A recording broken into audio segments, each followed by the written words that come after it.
Yo, what's up, everybody? Welcome to El Pocho Hour. I'm not sure if you guys can hear me. I got a new system running. So if you could hear me, press a 1 or a 2. Let me see here. Yo, yo, yo, yo. Can y'all hear me? Can you hear me? Sweet. Okay, cool. What's up, Guille? Oh man, I'm all right. I'm just hanging out from the last stream. It was Guillermo. Your name's not Guillermo, it's Guillermo. Guillermo right. Escobar Vasquez. Yeah, I know Billy has problems with the Vasquez. I've been helping him out. Vasquez.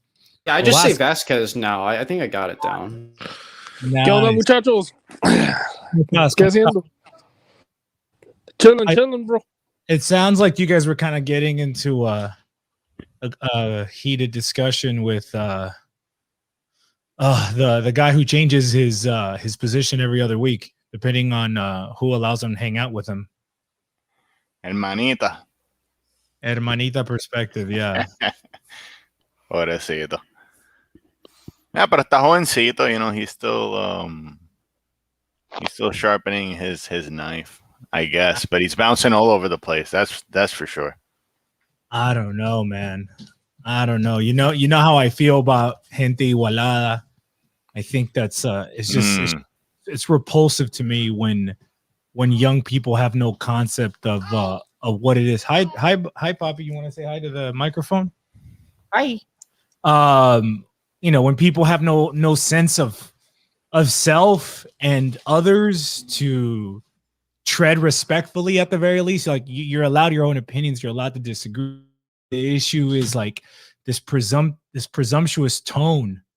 Like, I know something and I'm going to teach you, Dad. And it's like, whoa, if your dad didn't check you and correct you as a child, you know, this is where parents fuck up. Then the world's going to have to correct you and check you. When the world corrects you and checks you, it's going to be way harsher than what your parents should have done for you as kids. And maybe he thought he was amongst peers. You know, that's the issue. That's the presumption, you know, like that's what I mean. And it shows, you know, to give credit to L. I saw L in your chat, Guillermo, where he's like, you know, a lot of Hispanics have become gringoized. And I would agree, a lot have. It shows that, you know, these kids can presume a seat at the table of people who are, you know, at a pay grade higher than them. You know, they just presume it. And that's what I mean. You know, it's like it's malcriados. You know what I mean? There's no other word for it. Yeah, no, de acuerdo. So, you know, it just makes it hard for me to have faith in people like that. I hope so. I mean, everybody can, I guess, turn their life around, but I don't know. It gets under my skin when I see shit like that. Let's see. Let's pray for Hermano's conversion. That's the best we could do. Obviously, he's an atheist, calling the one true faith superstition. Right. Or he probably just doesn't know any better. I mean, there are a lot of Catholics who toe the Whig version of history, and it's unfortunate.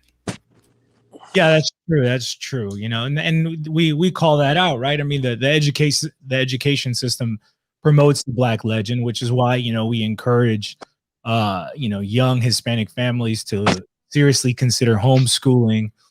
And really, that's what this platform's growing into. It's kind of identifying the spaces where we can offer solutions and then kind of mobilize to actually do them. And what's nice is that, you know, through the 9 months that I've been doing it, the network, you know, just keeps growing into, it's very, very high caliber. It's people with the skills and the education and the training and the experience or the network to be able to do so many valuable things. You know, something as an example as kind of history courses for children. You know, we have people with that specialization who can actually execute on this. And so, you know, that kind of brings me as to why I wanted to, you know, do a live. I haven't done a live in a while. I obviously haven't been releasing content as regularly as I was. And it's because I've gotten busy, you know, like luckily the whole COVID shit's dying out. So, business is picking back up. I've gotten some new projects on the table. So it's not even so much about the time. It's just that the bandwidth, the bandwidth to be able to prepare for a show and then do them. It's just I don't have space in my brain for it anymore. But the good thing is that we've been able to gather a really impressive group of young men and even older men as well, who have a kind of scholarly aptitude. And so what we're doing, and this is something that I want to offer to everyone in the audience as well, if you guys are interested in kind of being research fellows or something of the sort, you can kind of look at it like a think tank, and you would like to help us, you'd like to contribute. Maybe it involves reading books and writing some kind of reports or outlines around it, going through certain academic papers, etc. Doing the research in order for us to be able to compile high quality episode or outlines that then will be produced into high quality episodes. Please reach out to me. Let me go ahead and actually put my email in the chat as we're doing this. Pretty soon, I will be relaunching the updated Discord. We had a Discord, but it kind of grew, and it kind of outgrew itself. So it showed me that we need to iterate. We need to do like a new version that really kind of keeps to the core mission. And really, it's about offering value to young Hispanic men and the millennial and Zoomer generations. So, we want to be able to offer mentorship, tutors, connections, networking, because truly the network that's expanded around this show, though it's not that big. I mean, we're talking like 700 subscribers or whatever it is, and maybe like 150 people in the Discord. But the quality of it's not so much the quantity, the quality of the people who've gathered around the conversation we've been having for 9 months is very, very impressive and very extensive.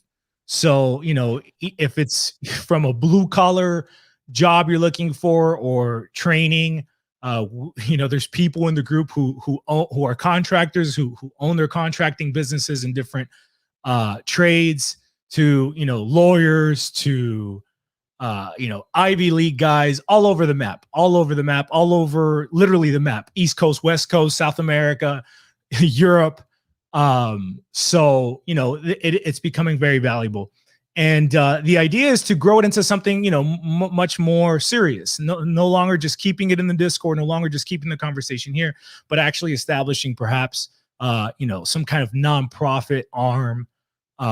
We'll see. A lot of things are out there. We got a lot of really bright minds, experienced people who can help execute on this. So that's kind of why I'm taking a step back and kind of passing the baton. And that's the first title that I wanted to share on the show. 1 second, let me just share the link here, because I know Klaus was trying to get in. So there's the Klaus. You should check your Telegram, by the way. Anyways, I want to pass the baton. So I likely will not be doing as many episodes. We will get back into doing regularly weekly episodes as we were. But it'll probably be rotating hosts. It'll probably be a lot of the guys on the panel here, some other guys that pop in and out, some friends of the show. I will probably pop up, maybe once a month or once every 2 months, depending on how my schedule is.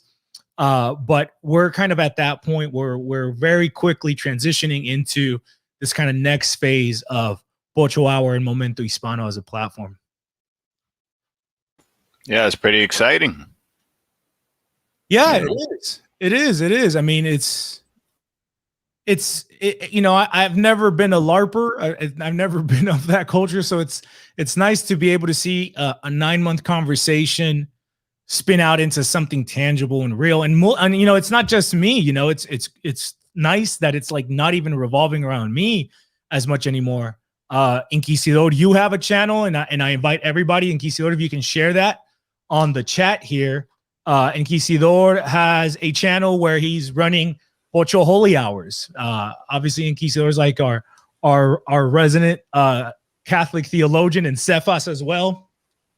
So if you guys want to learn more about the church, from again from the Roman Church, it's a great place. And even beyond that, to be honest, it's just a great place to be able to get away from the riffraff that usually surrounds the stream world on YouTube, and you kind of get into a higher dimension, spiritually, at looking at your life and the world around you. And then obviously, Guillermo, your channel's growing very well. You're obviously well known in certain circles, and you kind of become a controversial figure. So you got that going, and then Klaus as well has another channel. Tell me about your channel, Klaus. What is it called? El Asado? Hey, good evening, guys. So no, it's just Klaus von Rex, just as you guys can see. Put So the we link, usually guys. Put the link, Inky, Guillermo, and Klaus, and I'll put it in the Sure. description as well. Just go ahead and put it in the chat. But yeah, please keep going. All right, sure. So my channel deals mostly with a couple of things. So right now we're dealing with geopolitics in Hispanoamerica, finances, the economy, and as I evolve the channel, I'm going to get more into charity and philanthropy, and I'm doing this archive of stories people tell in Hispanoamerica. So say for example, I'm going to talk with La Tía or El Viejito de la Cuadra or that type of thing, and just get them to talk about, how's Colombia like in the 80s and the 90s, how's it in the 60s, that type of thing. Because I feel like there's just not enough archival footage of conversations of everyday people in Hispanoamerica. Yeah. Actually, Monk Mestizaje, you've been doing that. You were in DF and you were just interviewing random teenagers and young people on the streets, asking them about like what race they saw themselves as, and it was really interesting answers that they gave you. I think that's great. Oh, I thought that was on Guillermo's channel. So like the point of all that was to kind of like prove how like the Hispanic worldview is completely different from the American worldview, and I think I was pretty successful at it, even though a lot of the people that I interviewed have had different opinions. At one point there was this girl who just said, "This is so uncomfortable. Like these questions are like so uncomfortable for me." That just goes to show how like when you try to push this racial worldview on like Mexicans in Mexico, right? They completely reject it, dude. And and it's sad to see people like Hermano, like what you were saying, because I was just at the Catedral that is located in front of the Zócalo, and that's kind of like where the Mexican president gives out his speech every year, and a lot of other things go down in that area, right? And outside of that cathedral, there is like pagan, like indigenous people doing like limpias and stuff, and you don't see them attacking the Catholic cathedral. You don't see them attacking people that go into the cathedral or anyone out there, right? Like they have to a certain extent some sort of respect towards the Catholic faith and church, right? And I'm sure they acknowledge a lot of the things that Catholicism has provided for like Hispanic America. And it's crazy that unless they've been Americanized by propaganda, then Mexicans usually don't have that anti-Catholic stance that we see with like Hermano. No, I mean, nobody does, to be honest. And now it's becoming, because kind of evangelical Protestantism is coming in. And you saw a lot of the stuff that the kid was saying is very much wrapped in with the Black legend. He was talking about the Inquisition. The Inquisition over like a 400-year period, I think 3,000 people were executed over 400 years. Compare that to the witch trials of New England or Protestant Europe. Compare that to the last 10 years in South Chicago. Like 3,000 people over 400 years is nothing. So, these are the myths that the Black legend is built upon. I just find it hard to get emotional about shit from like over 500 years ago. Like people need to drop that. Yeah, And the thing, it's like the French. Well, it's like the French being mad that the Romans, beat them up and like, changed their language and like their worldview and their culture. And it's like they're gonna go sue the Italians because your ancestors, did a mean to us 3,000 years ago or something stupid. It's just. I'm okay with that Kenyan that's suing Italy and Israel.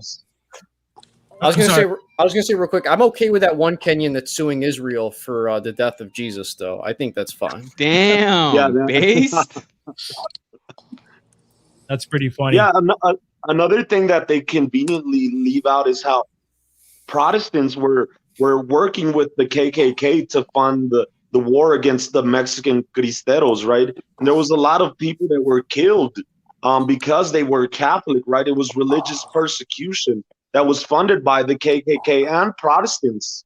Absolutely, absolutely, and it's problematic. I think that this conversation of Protestantism in Latin America definitely deserves an extensive episode. You know, it's a tough situation, but yeah, in you know, during the Cristero War, the KKK and the Protestants play a fundamental role in that, and you know, it is spreading a lot of the stuff. You know, I seen videos in Dominican Republic where they were burning icons of the Virgin, calling it idolatry. And you know, I see a lot of Dominican nationalists in the corner of YouTube. I haven't heard one of them ever mention that trend.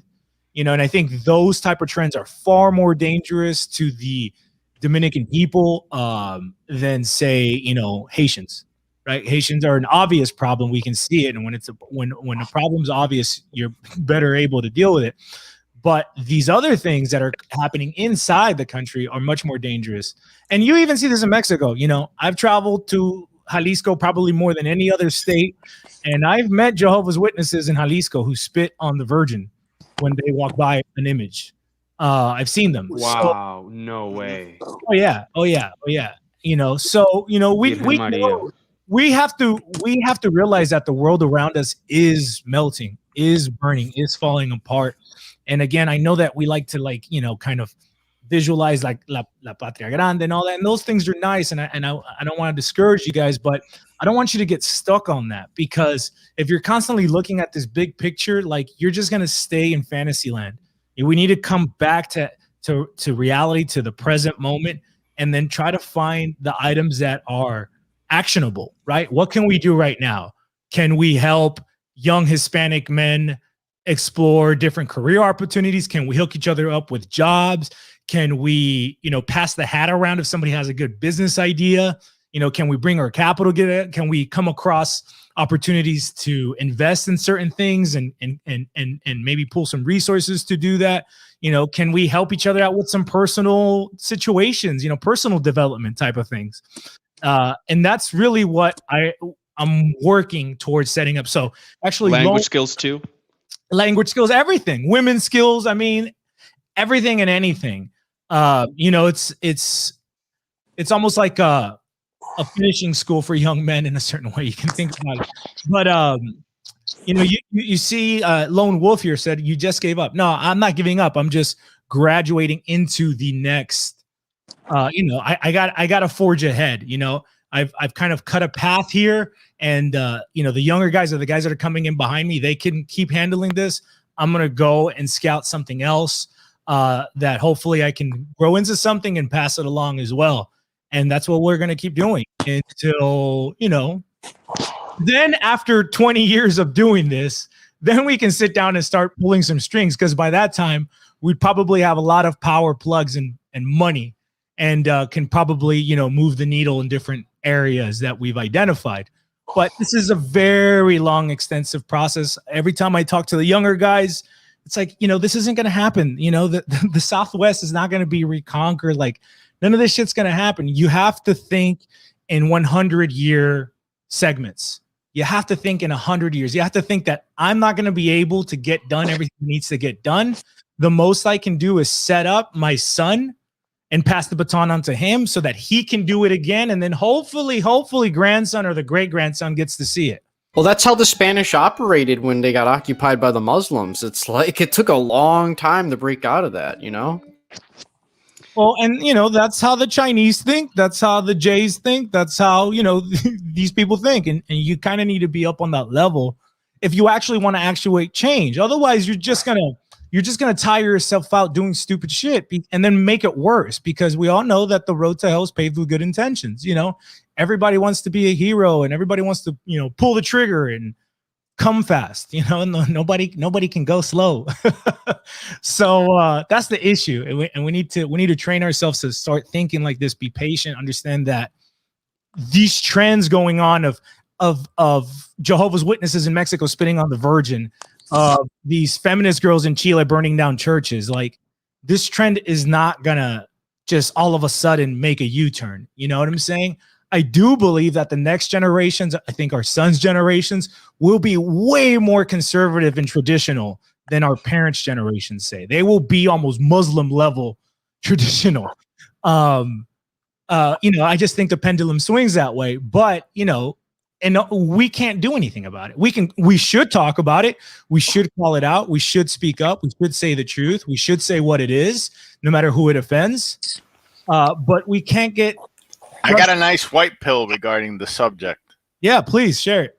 So my eldest turned down a job that was actually $4 more per hour for him, which is a significant amount, because it required him to work on Sundays. And he told me, Papi, I can't take the job. It's a violation of the third commandment. Gloria a Dios. So long story short, he's stuck with his gig that he has now, and he gave it the $3 an hour. Now of course, he doesn't have a family other, below him, so to speak, to take care of. But I thought that was, very I felt humbled, let's just say, when he told me that. No, that's that's actually something very beautiful, man. It's very rare to see the generation of today, give up money, right, or turn down money or something materialistic, right, for something spiritual, right? So I think you should be very proud.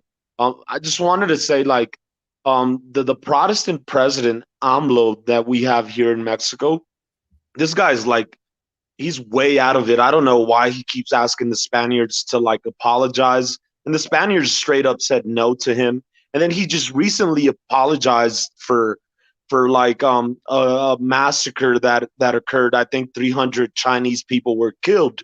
And I mean, I get it, right? You shouldn't boast and brag and be proud of something like that, right? But there's no need to apologize because you didn't do it, right? It's like America apologizing for Hiroshima or something like that, right? And for some reason, I get the feeling that he's being controlled by American influence, even though he tries to give off the vibe that he's not. I think he really is, right? Or maybe he's just been brainwashed really bad. I don't know. Well, look, the thing with AMLO, I'll say, look, he's got American stuff about him. Of course, he's a Protestant, right? But that kind of pissed me off when you said he apologized for the Chinese stuff. He has nothing to do with the Chinese stuff. That was the state of Durango. That was Pancho Villa. Fuck is he? Yeah, dude. Is he gonna something that his region has nothing to do with? That pisses He's a me Mexican off, Protestant, bro.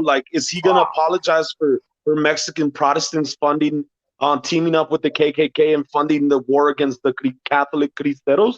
Well, I'll say the whole Cristero thing was a fucking mess, because even on the Cristero side, there was wasn't the main guy a Freemason or something? I don't know. Yeah, Mexican history is so fucking murky. It's convoluted, bro. There's always 4 versions. There's 4 stories. It's a coalition of a whole bunch of different groups, and on both sides. The Abuela edition. Yeah. Yeah. Dude, it's sad, bro. I mean, I drive around the city. The thing about AMLO and the thing about Chavez, the thing about Uribe, the thing about every single political leader in Latin America, for as much as potential as they can have, and as based as we can cut out a 2-minute clip out of them, is that they're all fucking boomers. And so they're limited in their boomerism. They can't see outside of the 2-dimensional boomer world, and they can't operate outside of it. They can't measure real threats to the nation from a big N standpoint. They chase these trite concepts of human rights and justice and fairness and bullshit, and it's just boomers. They're just stuck in boomer. It's like a boomer could only be so cool. You know what I'm saying? That's the reality. How are 100% something with that facts. generation, bro. 100% facts. For real. how are Hispano boomers different from American boomers? They speak Spanish. That's Well, it. they're both degenerates, No. but degenerates They're in different hornier. ways. They're But, I hornier. mean, They're definitely hornier, and they're they're more. very No, similar. I if you would think say about I would it. say Look, think about it like sociocultural. this: boomers, white boomers, right? They basically they had it easy. They have all this money, and then they left their kids shit. Well, Mexican boomers is they sold their lands for cheap ass prices, and they'd rather work here 12 to 14 hours a day and work for someone else. This bullshit level thinking, bro. No, There's not that much difference, to be honest. It's yeah. Go ahead. Go ahead. I would say American boomers are much worse because Hispano boomers, they were raised in an era of instability and, well, depending on the country, right? So, but American boomers had something magnanimous and they just ran it to the ground. Now, whether we actually liked that thing that was the American Empire back then, that's a different story, but they had something grandiose and they just completely squandered it. Like, So- the American boomer is going to be remembered in history books from here on out. American Sorry, boomers are more racist, and they're probably I don't want to say, never mind. So I think they're probably just more racist than Mexican Well, boomers. Americans, touching on what you were talking about, you talking to random people in Mexico City and asking them these questions. The reality in Latin America is that we don't have an American Anglo racial awareness of self. Like we just don't wake up and think I'm white or I'm black or I'm this or I'm that. Like we're all Colombian, we're all Puerto Rican. Except creyente. Except yeah. So that's just the reality. But the issue with Hispanic boomers is, especially the ones that come here. Well, the ones that come here, they've really bitten into consumerism. Like they are an incredibly consumerist addicted generation, obviously just like American boomers are.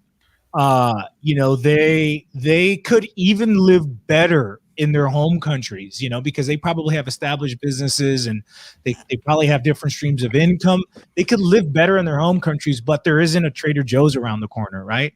They're so addicted to the convenience of America that they will stay back. When Moses comes with the rod and parts the sea, they will not.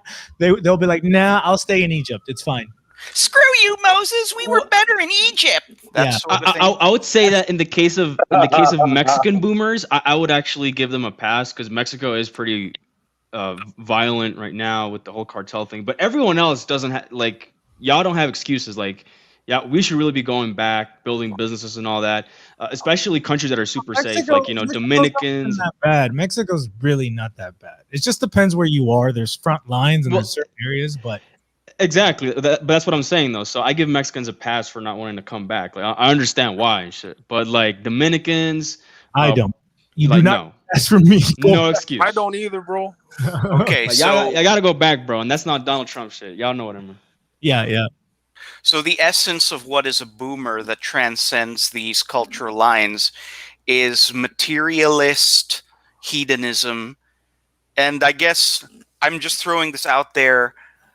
They were psyoped by the sexual revolution too, yeah? Oh yeah. Yeah, hell yeah. And it just not just the sexual revolution. So I would add it to that the boomer is at his core a liberal, even if you have conservative boomers. Yes. By liberal, I mean someone who believes in the notions of the French Revolution and the social and political developments of the Enlightenment. Because you can talk to a lot of old people and yeah, they'll say quote unquote base things and quote unquote conservative things. But at the end of the day, they're still very much in favor of, Republican democracy and all that. Sorry. I would say that a lot of them are being influenced by their own fucking children, right? I mean, not fucking children, but by their own children, right? These Zoomers and Gen Xers, right? They go to college and then they get brainwashed with all this feminist bullshit, this black legend crap. Then they go back home and they indoctrinate their parents with the propaganda that they've been fucking brainwashed with at college. Then the boomers fucking like accept it, right? Some will reject it, right? You have your very traditional, boomer that will just reject that kind of shit. But a lot of them are kind of open to like I don't know, to new ideologies because No, they know that. been influenced. Yeah, it's like a self-feeding. It's a self-feeding loop. Like, yeah, the children are raised not the best, and so then they go and get influenced, and they come and they re-influence the parents. But the parents themselves, like the boomers, let's think of Mexico, like Juan Gabriel, like that's a boomer phenomenon, and it's like you need Juan Gabriel amongst the boomer generation so that the next generation gets Ricky Martin, and that the next generation gets what's the faggot from Puerto Rico. Bad Bunny. Bad Bunny, baby. Yeah, that's what I mean. So it's like That's Puerto Rican culture. these things happen. It's not just Puerto Rican. And the sad thing is that Puerto Rico is used as, this is actually going to go into one of my notes that I made for this episode. We got to understand the concept of proxy warfare. And we'll come back to this. But my point is, Hey, Rancho. Yeah. Sorry to butt in, man, but wouldn't you say that in order to use the generational divides that we see in America, the boomers, Gen Z, millennials, wouldn't you say that you have to live in a Western country in order to truly extrude those? Because I feel like those are tied not only to the West, but they're also tied to wars and Western phenomenon. And, in the West, you clearly see the difference between a millennial and a Gen Z, right? But in Latin America, I don't see those as much because that it's kind of disconnected from this world. And in reality, what I see is kind of like, I would say like old world people and new world people. And I would say like new world people are more tied to like, the global, the internet, the global culture. And the old world people are more tied to like the controlled media and even traditional ways of thought. Wouldn't you say that? To an extent, but I think what you have to understand about south of the border, north of the border, is that south of the border has been doing what north of the border does for the last 200 years. They just always do it 5-10 years later. So they always look like country bumpkin, follow El Indio, trying to follow what the city slicker's doing, right? And they never do it right. You can see this in the clothing people wear. I'm sure you've gone back and you probably look cool as fuck because you're from the States. And everybody over there is dressed what was cool like 7 years ago, right? Like that shit's not cool anymore. Yeah. People wearing ripped jeans and sagging, and they're wearing South Pole over here. And I'm like, God, you guys look like retards. Well, and I go down south, and I'm like, no, don't do it. Just to kind of back that up, like out here in Mexico, right at the like swap meets or like the outdoor swap meets, or just like what they call them here, sobre ruedas, right? What you see is a lot of like clones of like American designer brands that people wear in America, like Jordans, Nikes, Louis V, but Adidas, Pumas, the exact same thing that people wear in America, but it's just like either like some clone knockoff version, but you do have some people that do get the actual real stuff, right? Like the richer fresa kids, or like people that live near the border, they have families in the US that cross stuff over for them. Or they get and even those though, they're still following the trends from the outside world. And just how we can see it with fashion, you can see it with politics. I mean, the Hispanics who, those of us who participated in independence wars, they just copied what the French and the Anglos were doing through liberalism. They copied liberalism, right, with a capital L. And it's ironic because it never fit well in our world because we didn't have the Reformation before liberalism. So it's like you're trying to fit a round peg in a square hole. Like it's just not going to fit. And that's really the last couple hundred years. But these places are much more connected than I think you realize, Camacho. It's just that they're always broker and they're always behind the curve. And so they're never going to do it just as well. But those differences in generations, I mean, the 60s affected the sexual revolution, affected south of the border. They were still listening to the Beatles. They probably listened to them a couple years after, but they were still into that, right? They were still doing the go-go dancing thing. These two worlds are a lot more interconnected than I think we realize. Though I would say that you do see the difference in the town and the country town and the rural area. Yes, you do get some salvation there. Hey, highlight Christian Bermejo's comment. And yes, which one? I do mean the West. Well, he's got a slew of comments. South, he said, stop using the term West when all you mean is Anglo-America. I mean, yeah, basically that's what I'm saying when I mean the West. I do mean America, Canada. Like that's just That's a a faster way of saying that. This is why I don't like the term the West. I use the West and I separate us from it. I think we should stop thinking of ourselves as the West. We should think of ourselves as the South or something else. Like I would rather say southwest, but yeah, that's the thing about the term the West, because I think most normies would categorize the West as anything that is Europe and Europe related. So obviously it would be Europe itself and then the New World. Like most low IQ normies would think of the West as the West Coast, California, right? Like some Tupac Biggie type of shit. Again, Okay, we're not talking that normie, you know, politically minded normies, super low y'all. IQ, dude. Come on now. Yeah, killing me, man. Hey, no, but look, but Klaus, dude, the West, I do mean Anglo-imperialist West. When I think of the West, I don't think of Russia. I don't think of Ukraine. I don't think of Poland. I think of the West, I think of France. I think of Germany. I think of the Scandinavian countries. You know, shit like that. I think of the Protestant Reformation and liberalism and everything that came on capitalism. After. Yeah, exactly. But you don't think of Latin America, right? Like I think of Latin America as a broke West, and I think that's the problem. And some thinkers have put this out, like Gustavo Bueno talked about this. Alberto Huela from Argentina also talked about this. Like, we got to divorce ourselves from the West. Like, the Spanish Empire was the original West. And then the English, and the Dutch, and those people kind of hijacked it and made it their own. But that's a different civilization that they came from. And that's kind of the mixture where the old Europe, the Med, has been, mixed into northern, northwestern Europe, the mercantilist powers. And that's been an issue. These two things are not the same. And so to call ourselves the West isn't serving us. To think of ourselves as the West I don't think it serves us. I think we need to divorce ourselves from that term. Yeah.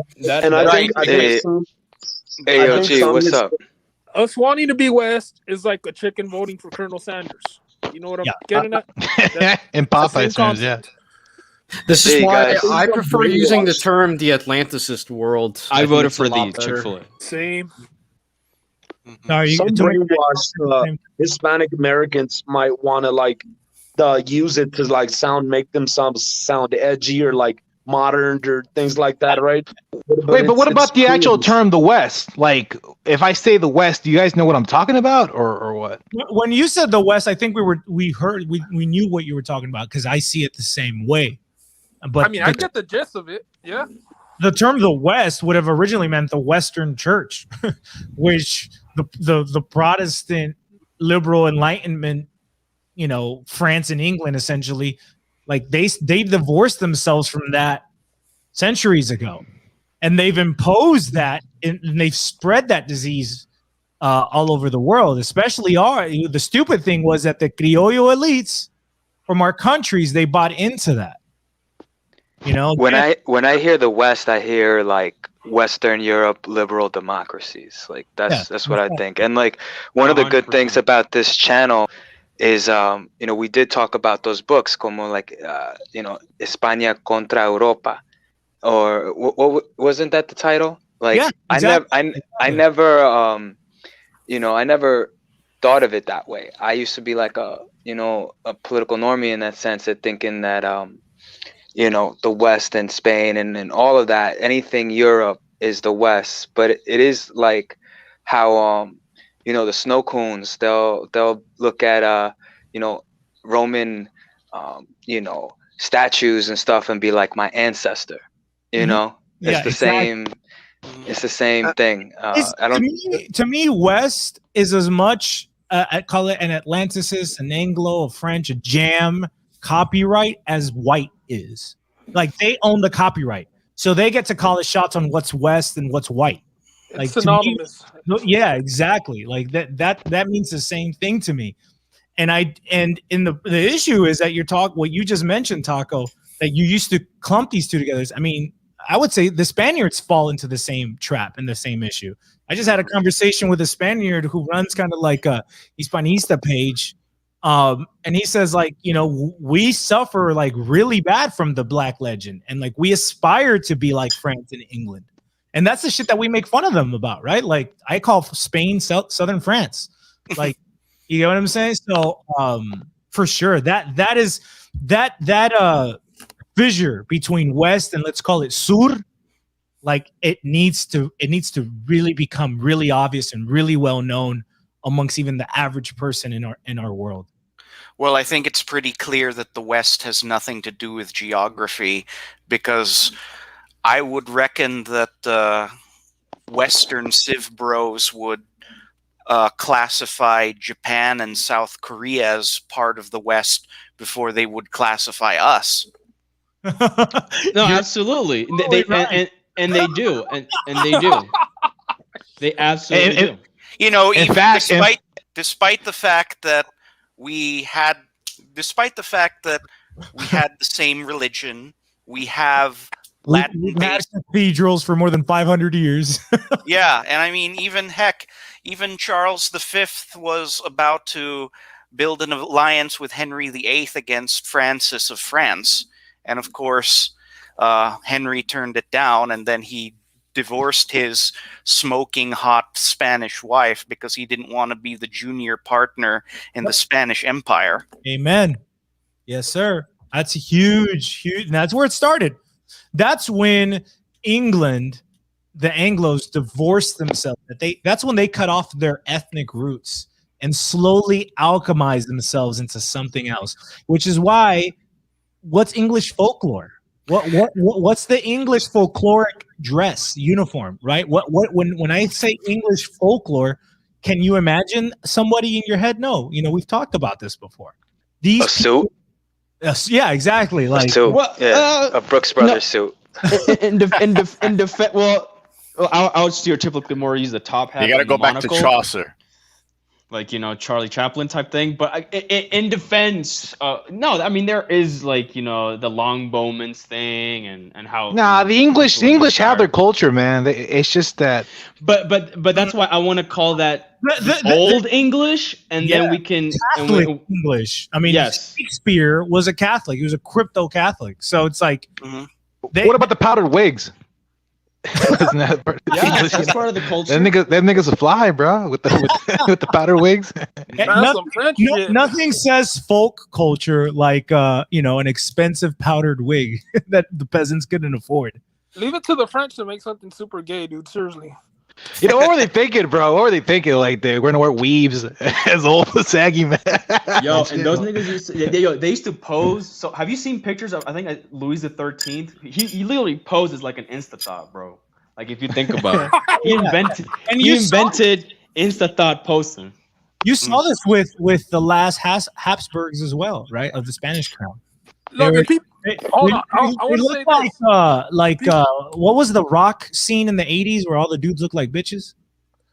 The glam rock. The glam rock. Hair metal. Twisted Sister, hair metal. That's Queen. what they look like, dog. Like if you look at a portrait of the late Habsburgs of Spain, I mean, not the Habsburgs, the Bourbons of Spain, they look like an 80s rock band. Sorry, Fonz. Hey, but those guys must have got mad girls because the hair metal guys got a lot of girls too. All right, hold on. To be fair, that's a lot more classier than Macron taking pictures with those refugees from Africa. Hold on, I want to give everyone my those are refugees. I thought they were his rent boys. About Anglo civilization. Yeah, go ahead. The whole thing is Anglo civilization. It's a cult. It's like us calling each other Aztecs. There hasn't been an Anglo-Saxon king in England since the Battle of Hastings. I just wanted to say that. That's it. What the Battle of Hastings was when the Normans invaded? Yeah. Yep. That's the last time an Anglo-Saxon king sat in England. And what have they been since then? German or what? Franks? Been French for the most part. French and Germans later on. That's interesting. Yeah, Saxe, Gothberg, something like that. Gotha. What are the Windsors? What are the Windsors? German. Fucking German? Yeah. There are German kings all over Europe, even in Imperial Russia too. Well, that kind of ties into the Franks, doesn't it? Yeah. Anyways, I don't want to get too distracted in that. I wanted to just highlight real quick what Harry said about Western civilization doesn't exist. It's a made-up term. Yeah, I guess you can say that, and that's kind of why I, use. These are just semantics, no? These are just semantics, though. At this point, Atlantis' powers, right? I say jam culture, right? To me, it's a marriage of the Judaic, the Anglo, and the Masonic. I think that is the liberal with a capital L paradigm, and that's the culture we've been living under. So I think when you look at it, like think of a corded ware culture, right? Like these cultures that the archaeologists dig up and they kind of hypothesize based on like pottery, and they're like, oh, look, these people were all kind of related. In 1,000 years, when they dig up, our world, they're gonna talk about jam culture, and they're gonna be like, oh, look, these people were all related. So that was kind of my thinking about it. Western civilization is. Go ahead. You can't separate the J from the A and the A from the M. It all just it goes together. Yeah, Western civilization is a very fluid concept, like a faggot's gender. So Spain is part of Western civilization when it comes to killing Muslims and spreading Christianity to the Americas, and they're not part of Western civilization when America wants to expand westward.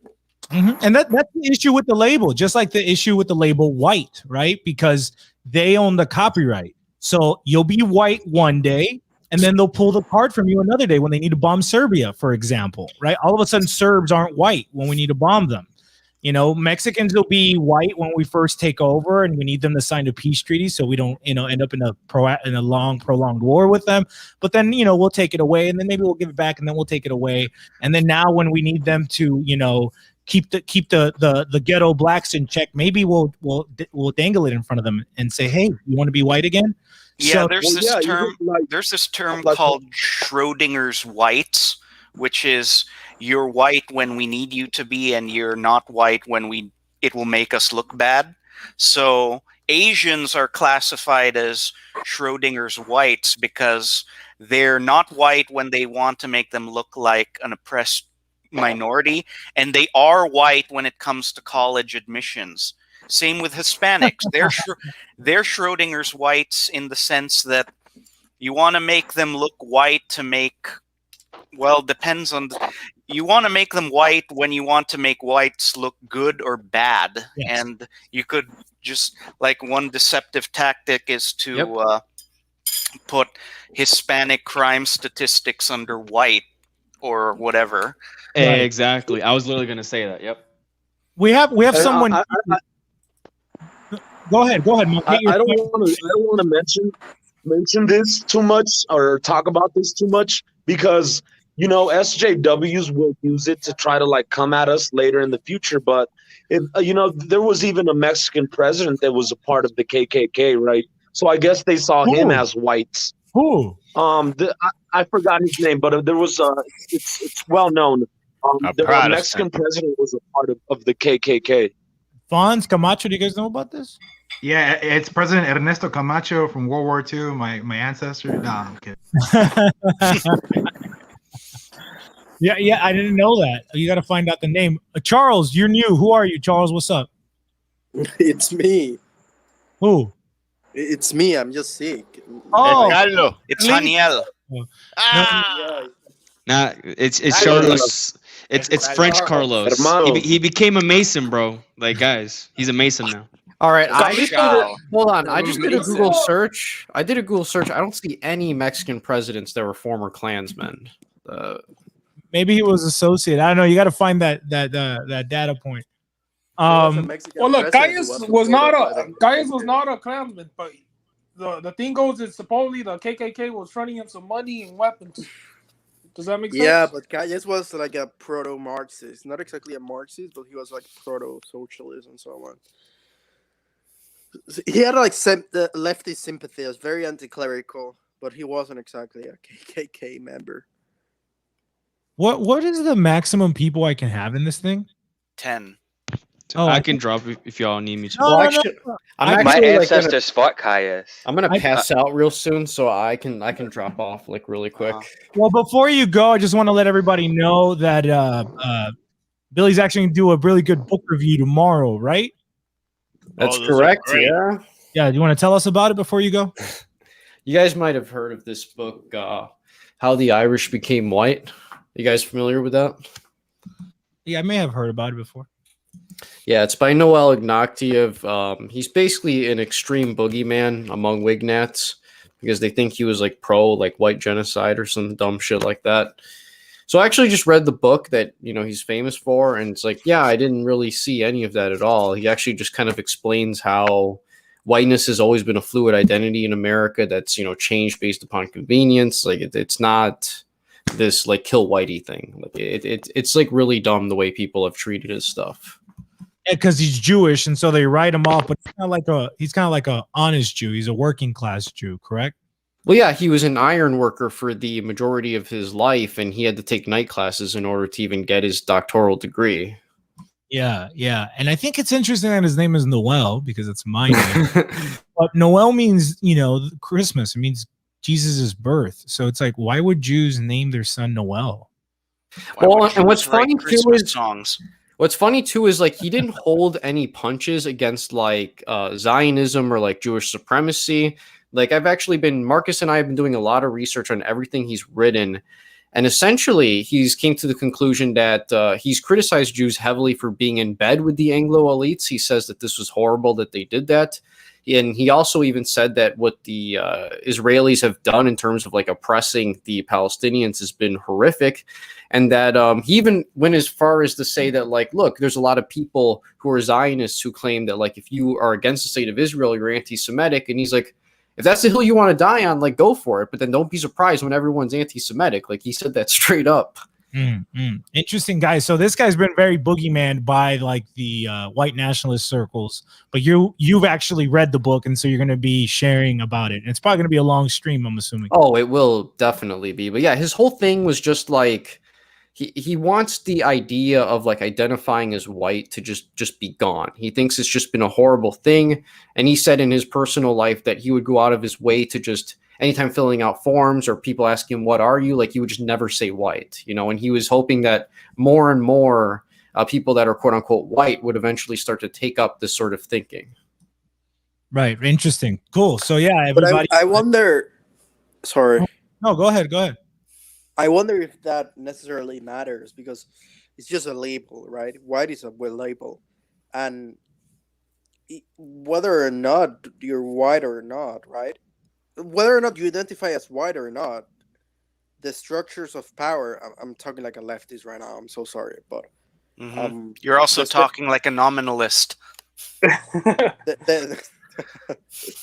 That's an inside joke, right? Well, the structures of powers, they're still going to be there, right? With sure, the whites, but you don't have to drink the Kool-Aid, you know what I'm saying? Like, there's space to be Russian. And I know a lot of Russians, and they're not white. Well, that's the point he makes, actually, just in general. It's just like he thinks that it was horrible that a lot of immigrants, you know, from Europe came to America, lost their ethnic identity, and started identifying as white. And he honestly thinks like Europeans should just identify like with their actual ethnicity and not just try to be absorbed into this monolithic like white American culture that he views as cancerous and is just like not good for anybody. Yeah. No, I'm back joining you tomorrow, or just by yourself? Is who joining me? Matthew Heimbach. No, I don't think he's going to do much more stuff with me anymore. But Marcus will be joining me, and Rancho might be able to be on, maybe not the whole time, but just maybe for a little segment. So it'll be fun. It's going to piss off a lot of people, though. But I mean, people just don't know the actual story of Noel Ignatiev, and I think it's just good to set the record straight and like actually like just study what he was about. What he has to say, as opposed to making some kind of taboo that you're not allowed to look into, and you know, a banned book. So right. No, that's going to be good. That's really good. Cool. Okay, so let me keep going here on my outline. Yeah, so I'm going to drop out. Yeah, see you guys. Have a good night. Okay, buddy. Have a good night. Buenas noches. Bro. So yeah, Charlie, since you kind of joined us late earlier in the stream, I don't know if you heard, but you know, I've been talking about like I don't have the bandwidth to really be able to do the streams like I used to now that we're kind of rolling out of COVID. Work's picked up again. But you know, the whole idea is to kind of pass the baton, and that's tied into the new Discord, and you know, quickly kind of, you know, baby stepping into actually something much more tangible, whether it's some kind of nonprofit organization or several or whatever. The idea is to kind of consolidate, I guess, the network that we've been able to accumulate over the past, 9 months, and actually start doing things that solve issues or that are of real value to the young men in our community. I hate using that word. Community. Yeah, No, Charles. Organizer. Yeah. Community Go ahead. What you were gonna say? No, I agree. I think that's okay, but I think what about Twitter? What about you mentioned Discord, you mentioned YouTube channels. I think we need to have like a nuclear irradiador. Yes. But No, I know where you're getting at for sure. And the idea is to actually build out those teams. Like, we have the capacity, we have the people to actually build out those teams and be more synchronized and strategic about, being able to spread messages in different platforms.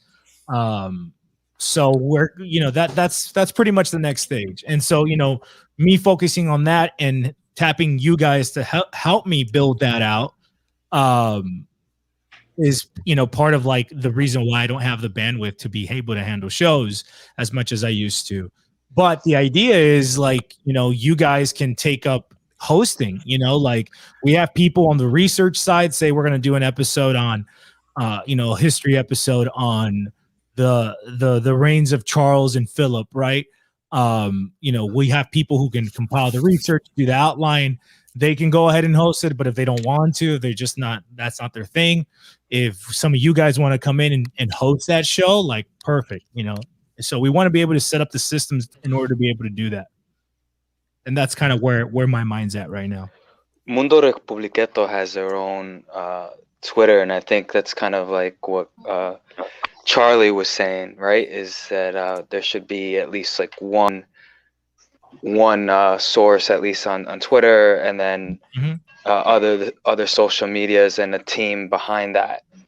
But I think that's a great idea, OG. This is a good. I'm backing you 100%. And I know I told some of the guys that you were righting the ship, so to speak, because it was kind of getting off track, especially in the Discord. And like, the main goal, we spoke about it, in the early days that you started this, was to have something tangible, not just shit posting online or, just doing streams, but to do things. And that's what I thought that, you bringing the clothes to the orphanage with Chastizo and Fighter Complex was like awesome.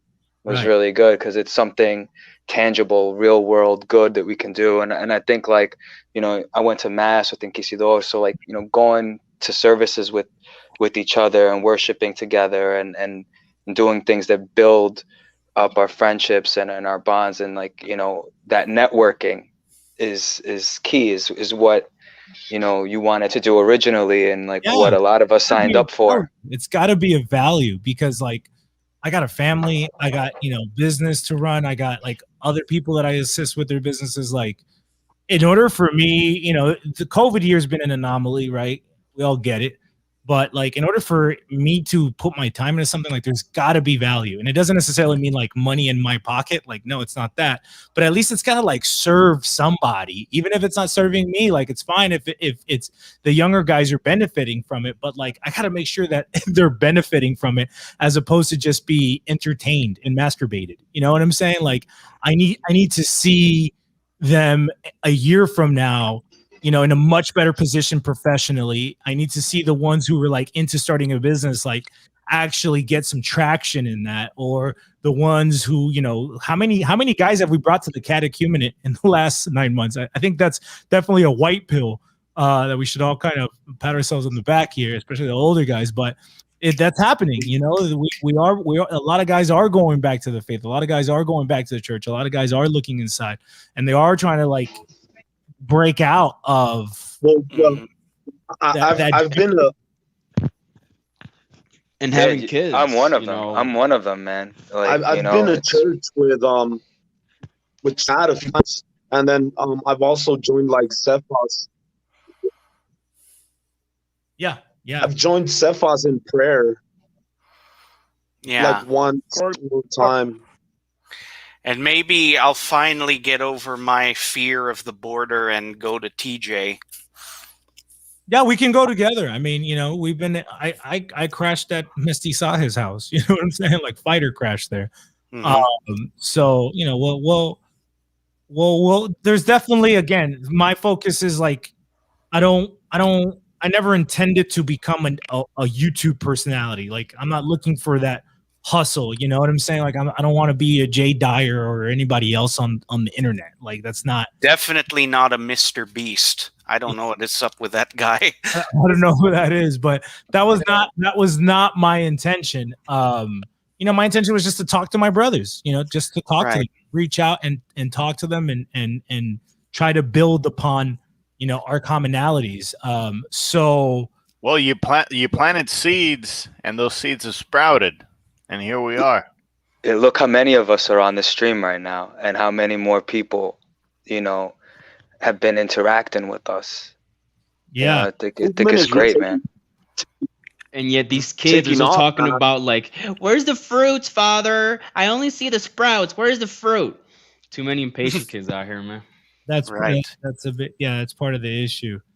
You got to focus on what fruits you're really going to be able to enjoy, which is why I always bring it back to you guys. And I say, like, dude, get your fucking life in order. If you're living at home with your mom, like, stop talking about how, we're going to bring back Greater Columbia or something. Like, shut the fuck up. Move out of your house. Like, get enough income, learn to generate enough income to rent a fucking studio apartment, and then quickly move into, finding that girl who's worth your time and your effort and put a ring on her. Exactly, no. But the thing stage, like, stop acting like you got a master's degree in geopolitics or something. Yeah. Armchair. Let's go in on AMC or GME. They're going up, boy. Yo, guys. Let's talk about black violence, guys. They got Paladeros, man. Trying to make some money, dude. Yo. But no, for real though, it's like they actually, like, some of these kids, like, they actually want you to get them the girl and like even help them getting pregnant. Like these dudes out here are so lazy. And look, I'm not like, a workaholic or anything, but some of these kids, yeah, exactly. They're just shit posting on. There were some of them they were in the Discord, some of them were on Twitter. They weren't finding the girl. They weren't, getting better clothes, helping the community, doing this shit, and then they have the gall to ask you, young man. And then they have the gall to ask you, but y'all Hispano-nistas are just LARPers, bro. Y'all just talking. And it's just, yeah. Like, the best piece of advice I could give to any 20-something right now, but one that would ironically put them out of our reach, is get off all social media, or at least limit your usage to 2 hours max. But the thing is, the problem with this lockdown is that the cell phone and the television have become our proxy for real information. Nobody's talking to each other anymore, and in fact, I mean, the mask mandates are going away, and I still sorry, I can't speak English. I still see people covering up their face and acting like hypochondriacs on crystal meth. Are you read the emails though, right? The reason is actually That's worse. What Sefa says, because they couldn't have pulled it off without without Netflix, without Facebook, without the screen society of constantly binge watching stuff or being on social media. No way, no how the lockdown would have happened without that. So, you guys read the Fauci emails? Yeah. At this point, it doesn't really matter, because I think you figured it out at most 2 months within this thing. I mean, I figured it out before the lockdowns even happened, and nobody will listen to me. Damn, you was early. Like I was getting skeptical on the second week of lockdowns, but no, but what Talk was talking about with the leaks, that's for the normies. That's for the NPCs who still haven't unplugged themselves from this nonsense. Yeah, but if you click on the link, and if you click on the trending link in the Twitter, all of the blue check marks and the other curators are cherry picking it to make Fauci look like such a great guy who is throttled by DJT. I understand damage control and narrative control, right? Exactly. It don't matter though, because it's getting out anyways. People who were still on the fence, because there were people who were still on the fence about this whole lockdowns and vaccines and virus type shit. And this is not really our fight to engage in, I guess, but some people who are more interested in that sort of side will eventually wake up a vast amount of normies. But again, this is getting into more international general stuff. I want to keep it more Hispanic. To be honest, the vaccines are the least of our worries, man. I'm honestly, I don't give a fuck. Anti-vaxxers and pro-vaxxers can kill each other if they want. I'm not gonna get involved in that fight. I don't care. Vaccines and COVID-19 are the last thing I'm worried about, man. Yeah. What are you worried about then? Well, I'm more worried about these younger generations, man, that are just like losing their identity completely, right? They're appropriating other cultures, right? And they're fighting for their right to do so, right? While at the same time neglecting their own culture and even losing their roots, man. And it's sad, man. I was just talking to my grandmother the other day, and she was telling me like,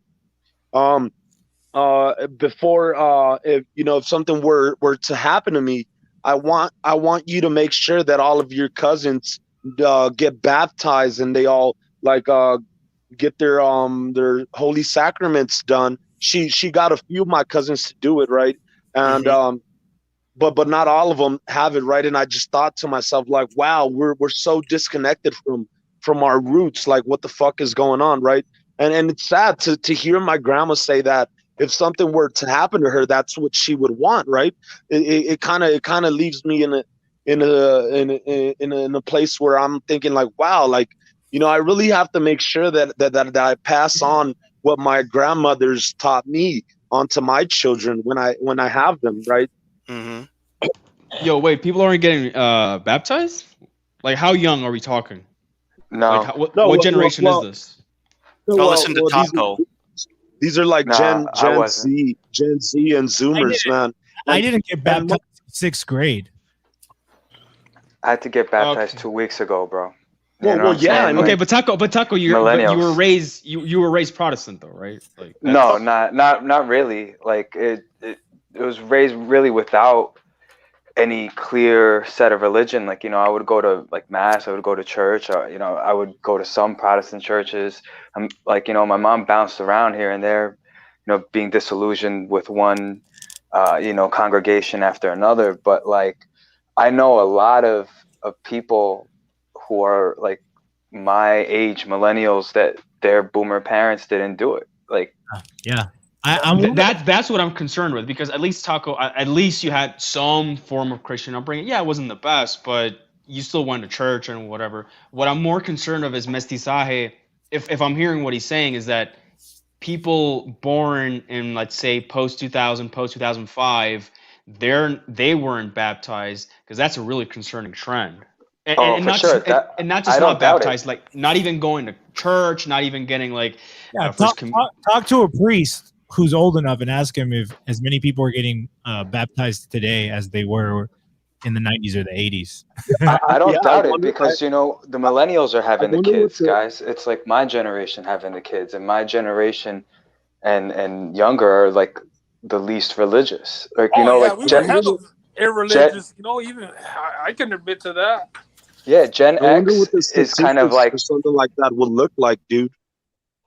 Gen X is like already out of like, family building age, right? They're not having kids anymore. So really the generation that's having kids is the millennials, and we didn't grow up religious. So most of millennials are not really religious. They're, even fewer are, Catholic, at least in the United States, especially with like all like the bad press the church got. Like, I was actually surprised to see so many young people at the traditional mass when I went with Inky. Like, it was actually great to see. Like, the two pews, like the one in front of us and ours, were just all young people up in the rafters. It was quite great, man. And like in the Novos Ordo mass, you don't really see that. I mean, you see it in the Hispanic community. Like, we're still doing it, but not as much, especially when like you know, Hispanos are raised here in the U.S. So like, you know, if you're a millennial Hispanic, a dreamer, or someone born in the U.S., chances are, if you didn't keep your religion going all your life, you know, even if you were baptized, your kids might not get baptized. Yeah. You know. Taco. Greetings to all. I haven't got to speak yet, but Taco. Hey, Henry, ¿qué hay? Hey, saludo. No, todo Saludo, bien aquí, Henry. tranquilo. Taco, I'm sorry I missed you Sunday, but I'm hoping that I can meet you soon. Yeah, I'm going down this Sunday. Inky, if you're going to be there, I'm going to drive down. But okay, chévere. Yeah, this Sunday. And listen, I'll take the opportunity to unfortunately, I gotta get going because I gotta wake up tomorrow. But nada, you know, you guys already know what it is. Rancho, mi hermano, se te quiere de gratis. Cefa, my co-host, hold it down for me. Camacho, welcome. Taco, mi hermano, Klaus, con su canal, doing his thing. Fans, the OG. From I think the pilot episode. Henry, ¿qué lo que? Kento. No te deja ver. No te deja ver ahí. Tú. Yeah. I know we gotta get together. But listen, before I boogie real quick, I think the title of the live was something along passing the baton, and you know, of course, Rancho's always gonna be Rancho, you know, el cabecilla. But you could already kind of see that, you know, with what's been going on with like El Canal de Klaus, right? He's got a little thing there. If you want to polish up your Spanish, you could join that thing. If you want to go and just, you know, talk about whatever, he's got the asado for you. He's got financial and economic takes with Henry as his co-host on that. You come to my channel with Cefas, my co-host, and my Sereno once in a while when he's available. If you want to learn more about the faith, you know, it's happening. Oh, Guillermo, I can't forget Guillermo. He's got excellent content regarding book reviews and just like if you're into political theory and history, he's your dude. So yeah, Rancho, it's wonderful that you've been able to you know, to plant the seed and to see what it's, you know, given forth, you know. Chévere, hermano, lo que empezaste, and I just wanted to thank you for glory that, to God, dude. Glory to God, man. Amen.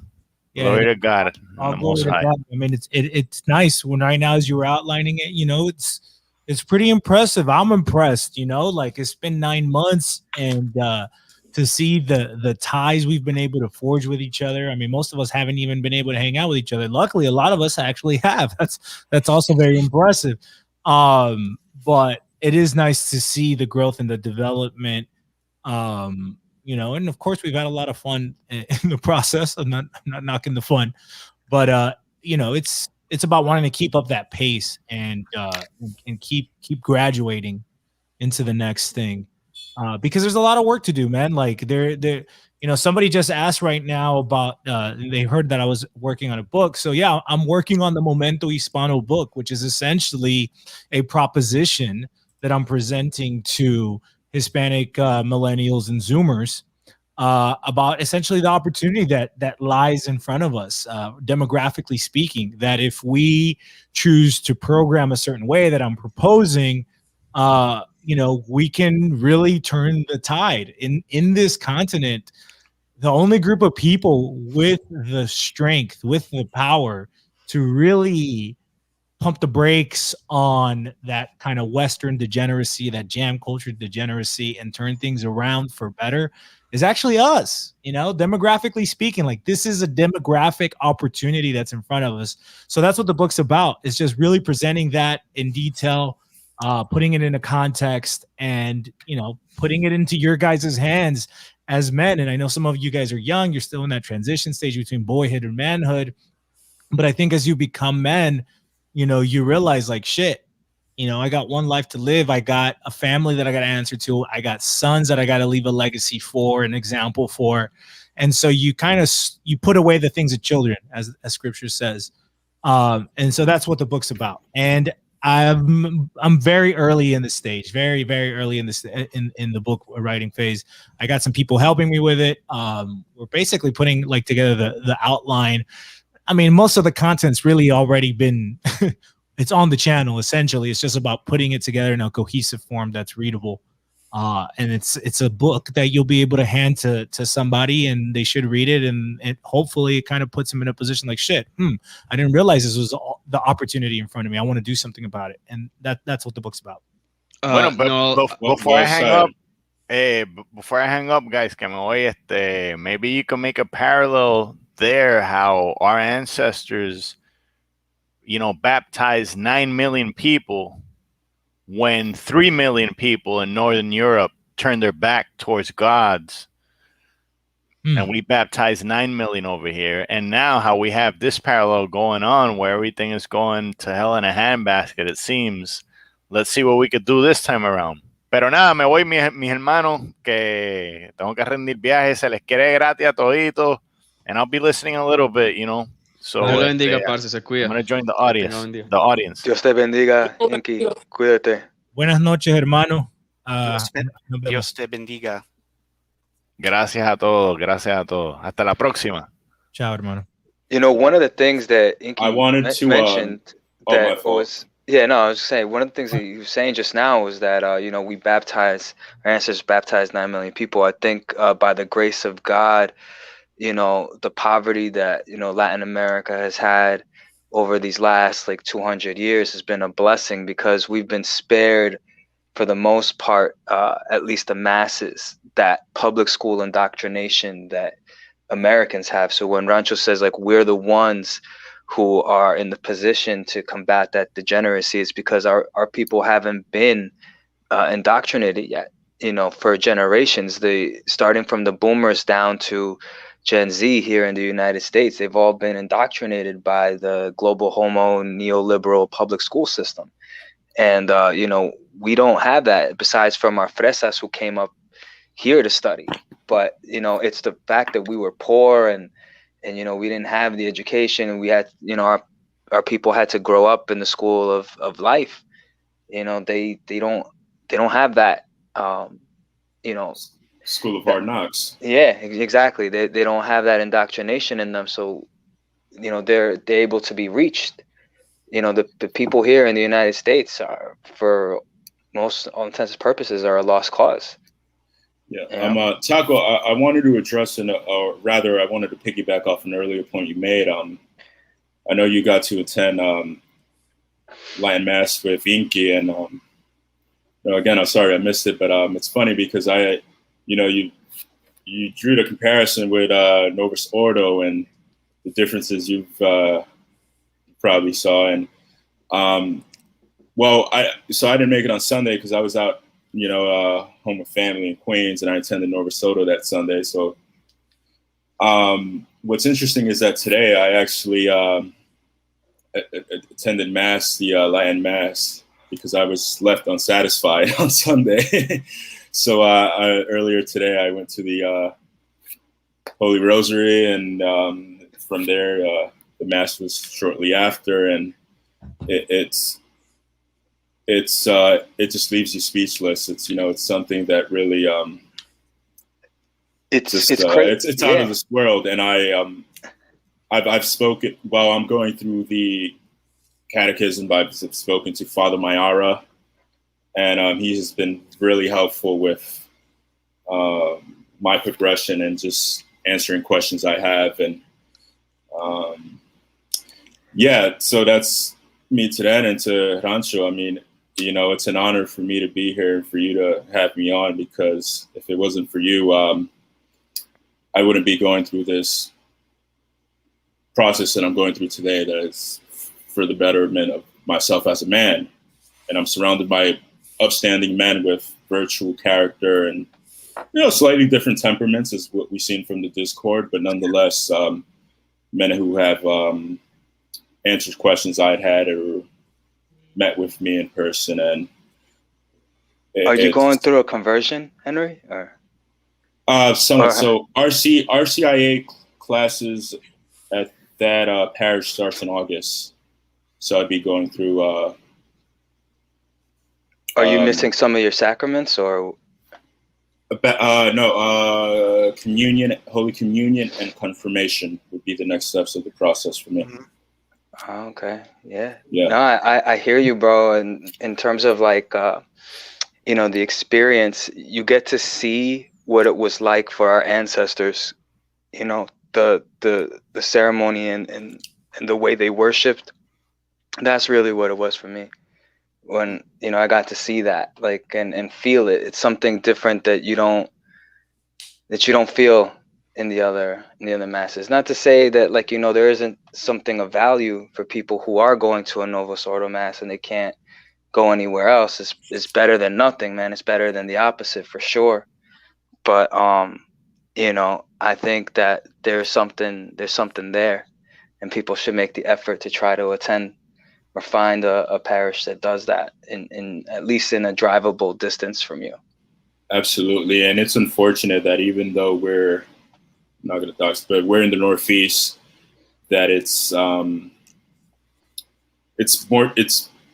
getting just more difficult to find, right? And I'm fortunate enough to find one that's in proximity to where I live, and you know, by that way, that's how I found Inky, and that's how I hope in the near future to meet you, Taco. So it's a blessing in disguise, right? We find ourselves here, but it's really a beautiful thing. You know, one of the things is like the Cristeros and stuff, like they worship together. You know, I found out that I had ancestors. There were Cristero generals out in Jalmich. One is Jesus Delgado Guisar. You know, he was an ancestor of mine, and you know, basically he was a Cristero general. And I chose for my saint name for confirmation, San Rafael Guisar y Valencia. You know, another ancestor he was canonized in 2006. You know, so he's a saint from where we're from. And so, you know, he was a missionary, right? Bishop of Veracruz, and a missionary during the Mexican Revolution and the good part of the Cristero Wars. But at that point, he was a little bit older, so he didn't participate too much in that. But you know, he was exiled a lot, and he had to like flee from the government. I mean, one time, like I think one of the governors put a hit out on him, and it was like he showed up himself to say like, yo, like I'm here so you could do the honor of killing me yourself, so you don't stain the hands of, you know, one of my believers with your orders. And then the governor just let him go. And I think that's how we have to be as like a community, you know, of friends, of people who get together, of hermanos to get together, and the worshiping, you know, God together is a big part of that. You know, because that's how you form bonds, man. Like, you know, you worship together, you work together, you build families together. You know, we do business together. You know, and we help each other out, and you know, we prosper. Yeah, and that's what's gonna take over the Southwest, right? Like that, it's doing that. You don't have to think about it. You know, God blesses you. You don't have to do anything. That's what's going to clean up Mexico City, right? That's what's going to fix the issues of all our countries, right? It's doing exactly what you just outlined. We don't have to, if we go and chase these worldly things, then we're only going to be led down a labyrinth by the enemy of us all, and never get there. But if we put God first, then he will provide everything we need. Can I say something? Yeah, absolutely. Welcome. Hi. It's nice to see you again. I'm glad that you guys are bringing this up because, you know, I am a Protestant, and you guys are right. Most people are losing their touch with God. And it's not because, you know, most people do it on their own, or they, you know, their parents don't taught them. It's also has to do with the religion themselves. Mm-hmm. Most people are following the ways of men instead of following the way God wants them to live. And the most example of that is how can I put that example? Most people, let's say there's different branches of Christianity. There's Seventh-day Adventists, there's the Mormon Church, there's we get it. There's a bunch. there's a bunch, and but the problem is with those religions, they follow men instead of God. Because I studied these religions, I'm taking history classes, and religion is one of them. And as I was studying these religions, I kind of came to the conclusion of why people are leaving the church behind is because they're following men's tradition. Yeah, exactly. The churches are following men rather than God, which is the church used to follow God, and then it didn't have any problem keeping the pews filled. I think it's important to address Melanie's question that you have highlighted there, Anjo. Yeah, that's why I have it highlighted. But I wanted. I answered it in the comments. Yeah. I answered it in the comments. I'll give my take on it real quick. Since I guess I got a window. The thing is, man has been seeking to put God in his own image instead of just following God's what way. God said. You get what I mean? Yeah. Right. Yeah, amen to that. Because there's too many people are following the ways of men instead of having their own relationship with God. People don't. It's like the Bible said, you got to have spirit of discernment. You got to have that because there are false prophets now. They are leading people. Yeah, today they're everywhere, and sometimes they may not even do it intentionally. They may think that they're actually doing a good thing, but again, you fall into Satan's hands, and nobody's immune to that. Even touching on what Melanie's saying, talking about the sexual assault stuff. The reality is, Melanie, that I look at it like this. I'm going to be very crude. When I go to a public bathroom at a urinal, I don't look at the stall next to me to look at that man and what he's doing with his thing. Right? I'm here to take care of my thing, and I only got eyes for my thing. So that guy can go to hell. He can be my boss. He can be the leader of the church. He can go to hell. I mean, it's sad. I'll pray for him, but that's his thing.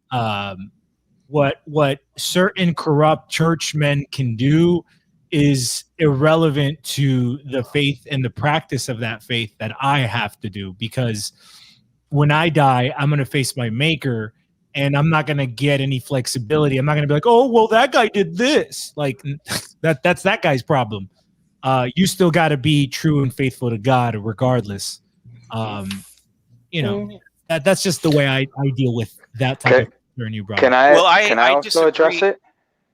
Yeah, go ahead. Both of you guys can. Please. Yeah. I just want to address it. So Maciel was one of the worst offenders, and he was from my parents' hometown, and I recently found out that there was a movie, and I was thinking about watching it, but then I was like, this is something that's probably it's too sordid, but it's probably being produced with an agenda.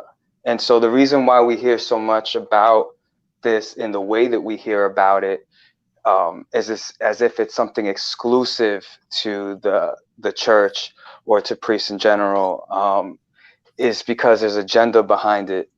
People don't talk about the abuses that happen in, say, like the public school system or the foster care system, or just in society at large. Look how easy the Epstein thing got, like memory hold. You know what I mean? Like there's an agenda to paint the church as like these predatory, pedophilic old men, and then you look at all priests by extension in that way, when there are really good priests that are like caring for their flock souls, like their congregation, and making sure that the people in their communities are good and they're doing good things.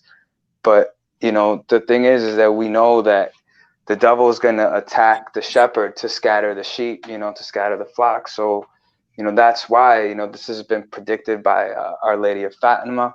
And, we see what's been happening with that, and it's meant to scare people off. I think, they should be strict with it, of course. I know there's something recently just happened where like they're going to face like more punishment, and that's a good thing. I don't think that the church should cover it up, and I think that they've been trying to get to the bottom of it.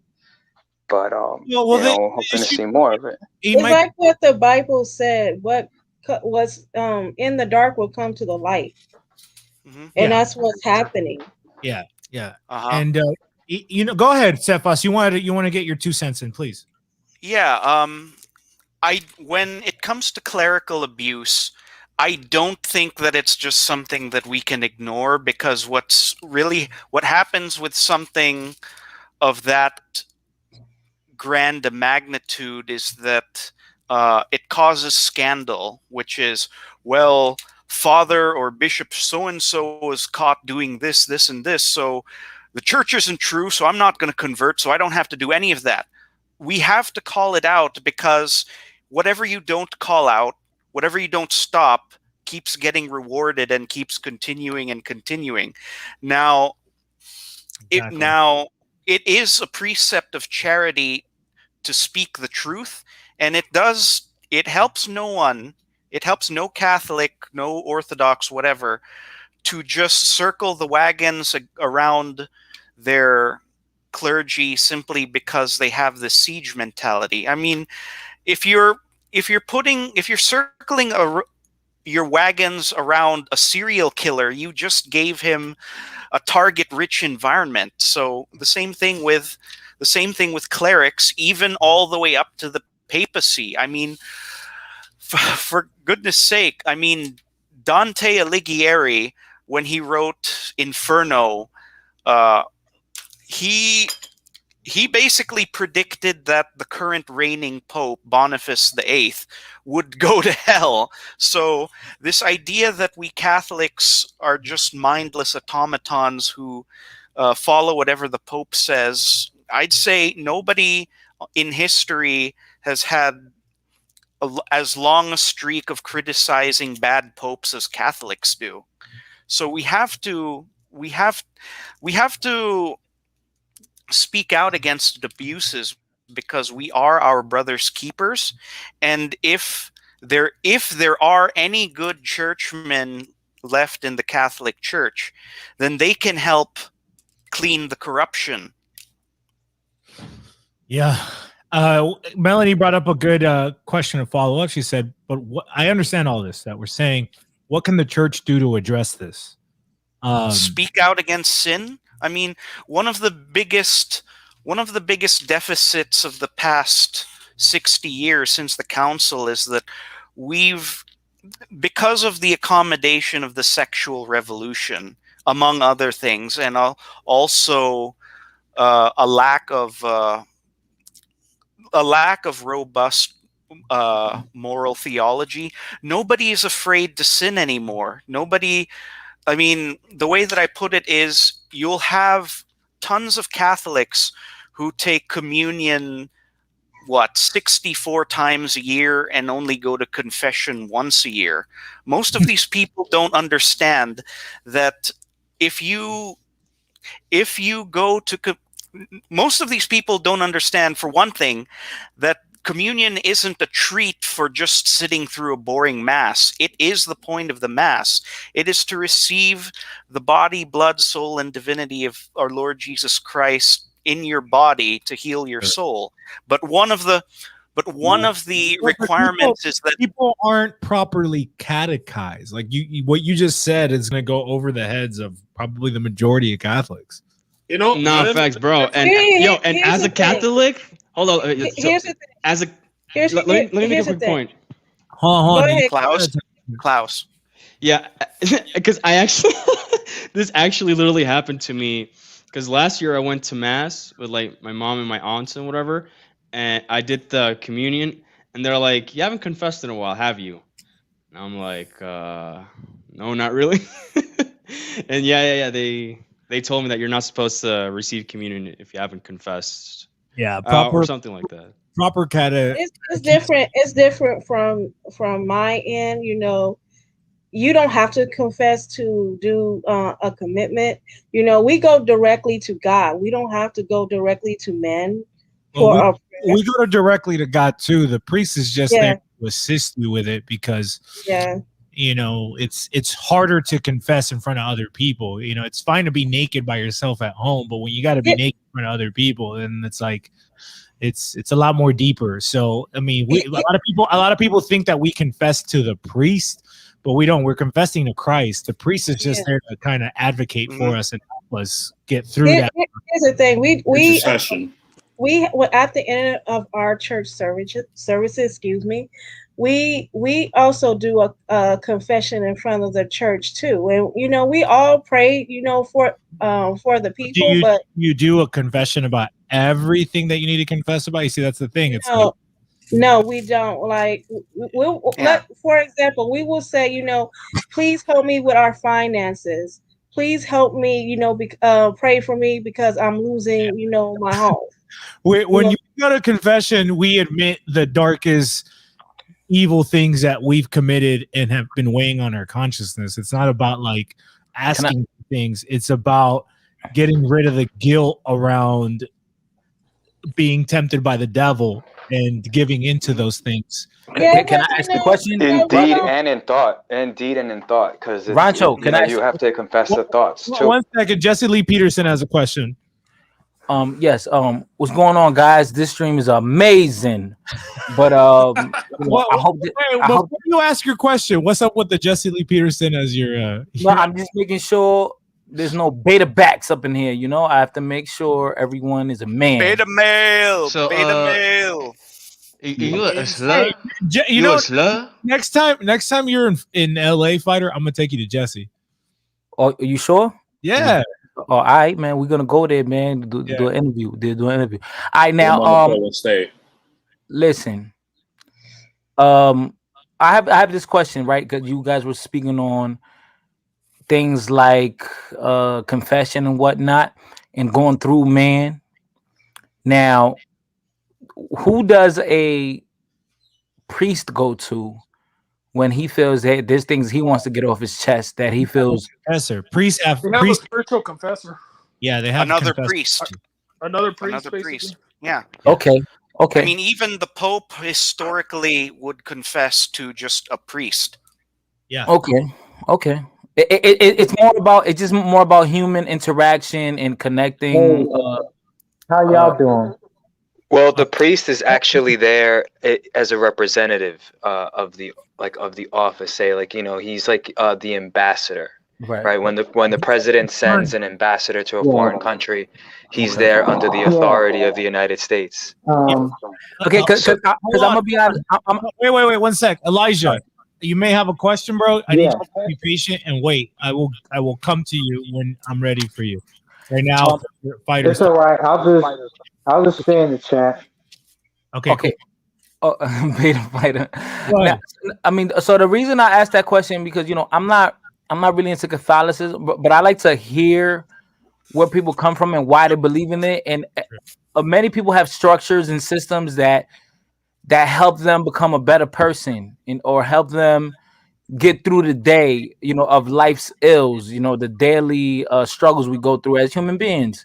Sure. And so I'm just trying to, you know, comprehend because, you know, when you go to a confessional or you just you're stating your sins or things that you feel guilty about or issues that are troubling you. Mm-hmm. It's just therapy. It's really therapy. And therapy is a secular version of confession. You got it back. It's the other way around. Yeah. Therapy came out of confession. Got you. Okay. The original therapy is confession. Got you. Yeah. Okay.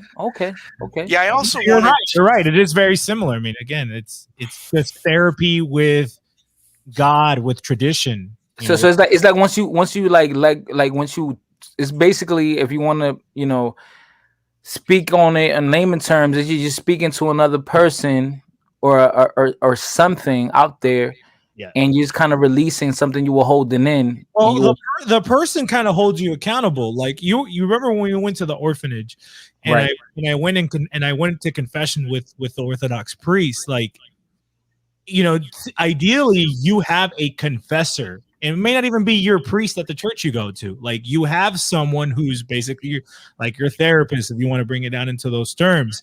But he's holding you accountable. Like, if last week you confessed that you cheated on your wife with the secretary, and this week you're coming in with the same thing, and it's like, yo, I thought you were absolved. You're still you're a dog coming back to its vomit. So the point of the confessor is to try to help. He's like a personal trainer. Like, he's going to try to help you cure yourself of that spiritual weakness. So it's not just kind of like, hey, this week I looked up Japanese porn or whatever, and then you do it again next week. It's like the whole point is that you're curing yourself of the spiritual disease, and that guy's there to help you make sure that you do. He's making you get on the scale before you start working out. Now, but this is the thing though, Rancho, right? An example. Someone addicted to something as meth or crack, right? That's something that it's not easy to get off of, especially if you're going through trouble in life and you're stressed, depressed, and it's very addictive, right? Well, I wouldn't know, I'd have never took it, but I can imagine. Yeah. So let's say an example, let's say a guy's a crackhead, right? And he goes to a confessional and he knows what he's doing is, deteriorating what he's built as a human being, and if he has his family. Right. And he's confessing like, yo, I'm addicted to this drug and I want to get off of it. And he apologizes for it. But then a week later, he hits it again, hits that pipe again, and he goes back to the confessional. Like, what isn't that kind of a normal theme or a reoccurring circumstance? Well, here's the thing. Wouldn't he feel shame after? I'm talking about this from a Catholic rather than Orthodox point of view, but one of the things regarding drugs and other mind-altering substances is that, or one of the requirements of a good, valid confession is a firm amendment not to fall back into sin. So what the priest can do is he could ask you, okay, did you destroy your stash? And if you said no, then he said, well, then you don't really have a firm purpose of amendment. So I'm not going to. So go out there, destroy your stash, then come back for confession. Break your pookie pipe, and then you can come back. Yeah. Yeah. And what you're touching on, Fighter, is like the reality is, yes, we're all crack fiends for some kind of crack. Like, God knows the human situation, and he's all merciful. But again, the point is, it's like Seth has just outlined, and it's true in Orthodoxy as well. It's like, it's not just about saying it. It's like your confessor would know you enough to know kind of like really where you're at, and he's going to help you walk along that path that you're specifically on, dealing with the things that you're dealing with. A priest is trained to do that. In addition to that, I would add that if you had some Catholic brethren in your midst, they would kind of see where you're going and your addictions. It would try to intervene and say, hey man, I know you have this issue. You haven't been telling me, but I can kind of tell. Like, hey, let me help you out. Let me get you through a clinic. If you need something like that. Yeah. For example, like you said, he went a week. Your priest will probably say, all right, now do 2, and stuff like that. Yeah. That's just an example. I recently helped a brother of mine and a friend of mine, not my actual brother, but go through a similar situation. He has a substance abuse problem. We eventually, some of us got together, brought it up to him. We organized kind of like an intervention where we didn't have to actually go, but the interventionist did go with his mom. But like all the while, like we, myself and others, we were like, trying to bring him to church as much as possible or get him to be there. And he went away, but I was also looking for a place, and I know the church has them, or like monasteries, where people who are having substance abuse problems can go as a retreat to detox, to get over some of these issues, so that they don't have to be in the same environments that they were always in. So it's kind of like, doing that as an inpatient, but you're doing it in a religious setting, which would help. But the person has to be determined to do it. Now, my friend was determined to do it, and he's gotten better. And I saw him at my baptism a couple weeks ago, and before he went away, he looked like he had the spirit of death on him. And when I saw him, which was the first time since he left at my baptism, he looked like himself again. You know what I mean? And he was in church. It was a great thing to see, and I physically took him a couple of times because he asked me to take him to church, just us in the church alone, and prayed together ourselves. If the church was open, we went in there. So, if you know somebody, that's your responsibility, as their brother, as a Catholic, to take care of them. Okay. Okay. 100%. A lot of normie Catholics don't do this enough, and I've been trying to get more on that side of things, and hopefully, the audience, because I know you guys are doing charity and all that. I trust that you guys are, but hopefully the audience members are seeing what this situation is like in their local communities. Seeing the drug addiction problem, homelessness, domestic abuse, violence. Oh man, hopefully the are endless, man. And nowadays, sadly, the priest is smoking pookie too, man. So it's sad, bro. No, I don't know about that, but I know what priest you're going to, but yeah, no, bro. These are like we live in, these bro, priests I went that are to taking Medellin. red eyes to Miami to meet rent boys. Yeah, bro. I went to Medellin to see my cousins, and one of my cousins showed me a church that had girls waiting in the corner, if you know what I mean. I was just like, bruh. Yeah, no. I mean, it's and then, that's just that's the ages we live in, man. It's like the ages of Noah, So you guys gotta get to work and start building your, ¿cómo que se dice? Your ark. Let me just read off what Tercio Republicato here said. When we're talking about the abuse, the child abuse stuff within the Roman Church, and then even there's been cases in the Orthodox Church as well. The policy always was, before the Enlightenment, to turn them into the secular authorities immediately, and that's my take. Like, these priests, for execution. Yeah, they should be defrocked, and I think we should, beat them up in public and drag them through the streets. St. Basil said they should be whipped for a whole year. Yeah. So it should be the same for the pastors too. Like, there's no shame. It's worse. It's worse for the man who who preached. It's worse. Well, can I tell you guys something? Can I tell you guys a story? Sure. Please be quick, because I want to let. Actually, can you hold it for 1 sec? Because Elijah keeps coming in and out, and I know he had a question. Elijah. Okay, so Elijah Muhammad. Diamond. Elijah Muhammad. Yeah, I'm here. No, it's not. I'm not Nation of Islam. Elijah, I'm good. Elijah, your mic's really bad, buddy, and we can hardly understand you. So I'm gonna unmute you again. Hopefully we can hear you. If not, buddy, I don't know what to tell you. But you know why? Why? Because he didn't follow Ramadan. No, Elijah Sanchez, not Muhammad. 1 sec.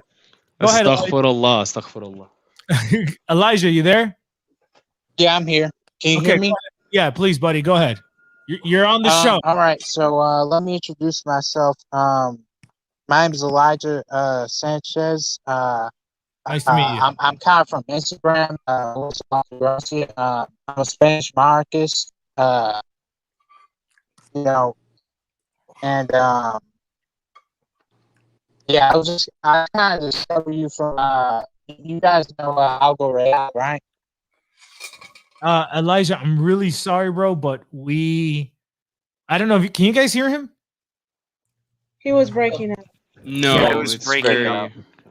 It sounds like a robot that's eating is talking. Hey, can you hear me? Can you hear me now? A little bit. Better. A little bit. All right. So yeah, Through the Arab, listen, through the Arab spirit, I will be able to comprehend every word you say. All right. So yeah, I'm Militia Altagracia on Instagram, and like I'm more of a Spanish Marcus. I just kind of joined the stream. I heard you guys were speaking about confession and stuff. Yeah. I just kind of joined based off. I just found you from Algo Real. He was speaking to me about you guys, especially Macho here. So yeah, it's. Can you guys hear me? Let me turn this up. Yeah, we can hear you. I would translate just in case. All right. So yeah, you guys are speaking about confession, right? I'm glad that I joined because I'm very well catechized. I'm a very faithful Catholic. I have been for like 3 years. So this is like a YouTube account that I don't really do anything with because I don't really have the time. But I just made time tonight, even though it's very late, to hop on Algo Real, and now I'm on here. So I'm just kind of Elijah, getting familiar.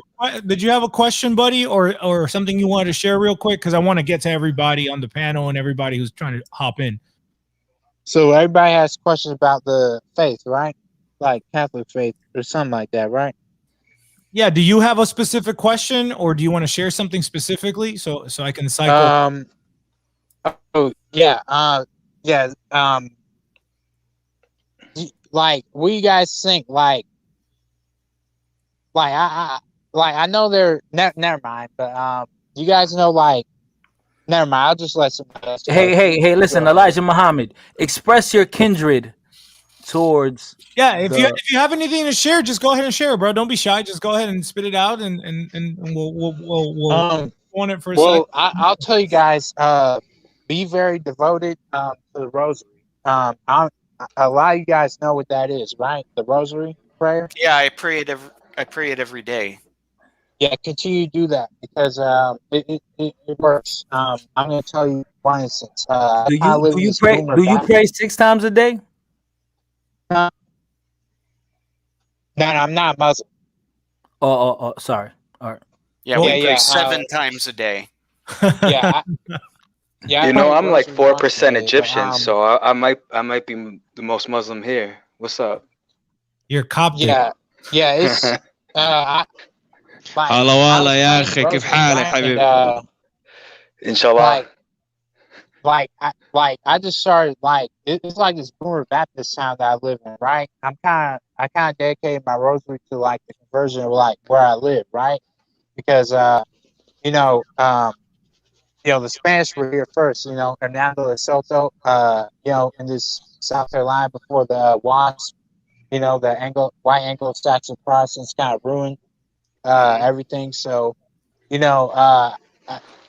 but I've been seeing crazy things when I pray the rosary. Like, I go to stores now, and, like, there's, like, even this, like, Protestant town, it's like they're just, like, the stores are, like, filled with, like, Our Lady Guadalupe candles now, like Sacred Heart Jesus candles. That means Mexican candles. Yes, sir. Yep, the best place to buy votive candles is in a grocery store because you could get them. It's just all kinds of stuff. It's not even that. But glory to God, it's like all kinds of merchandise and stuff that's, like, just coming in, and it's like, everybody knows me that I'm a traditionalist. Man, that's good. We're very happy to hear that, brother. So you must know about the Carlists then.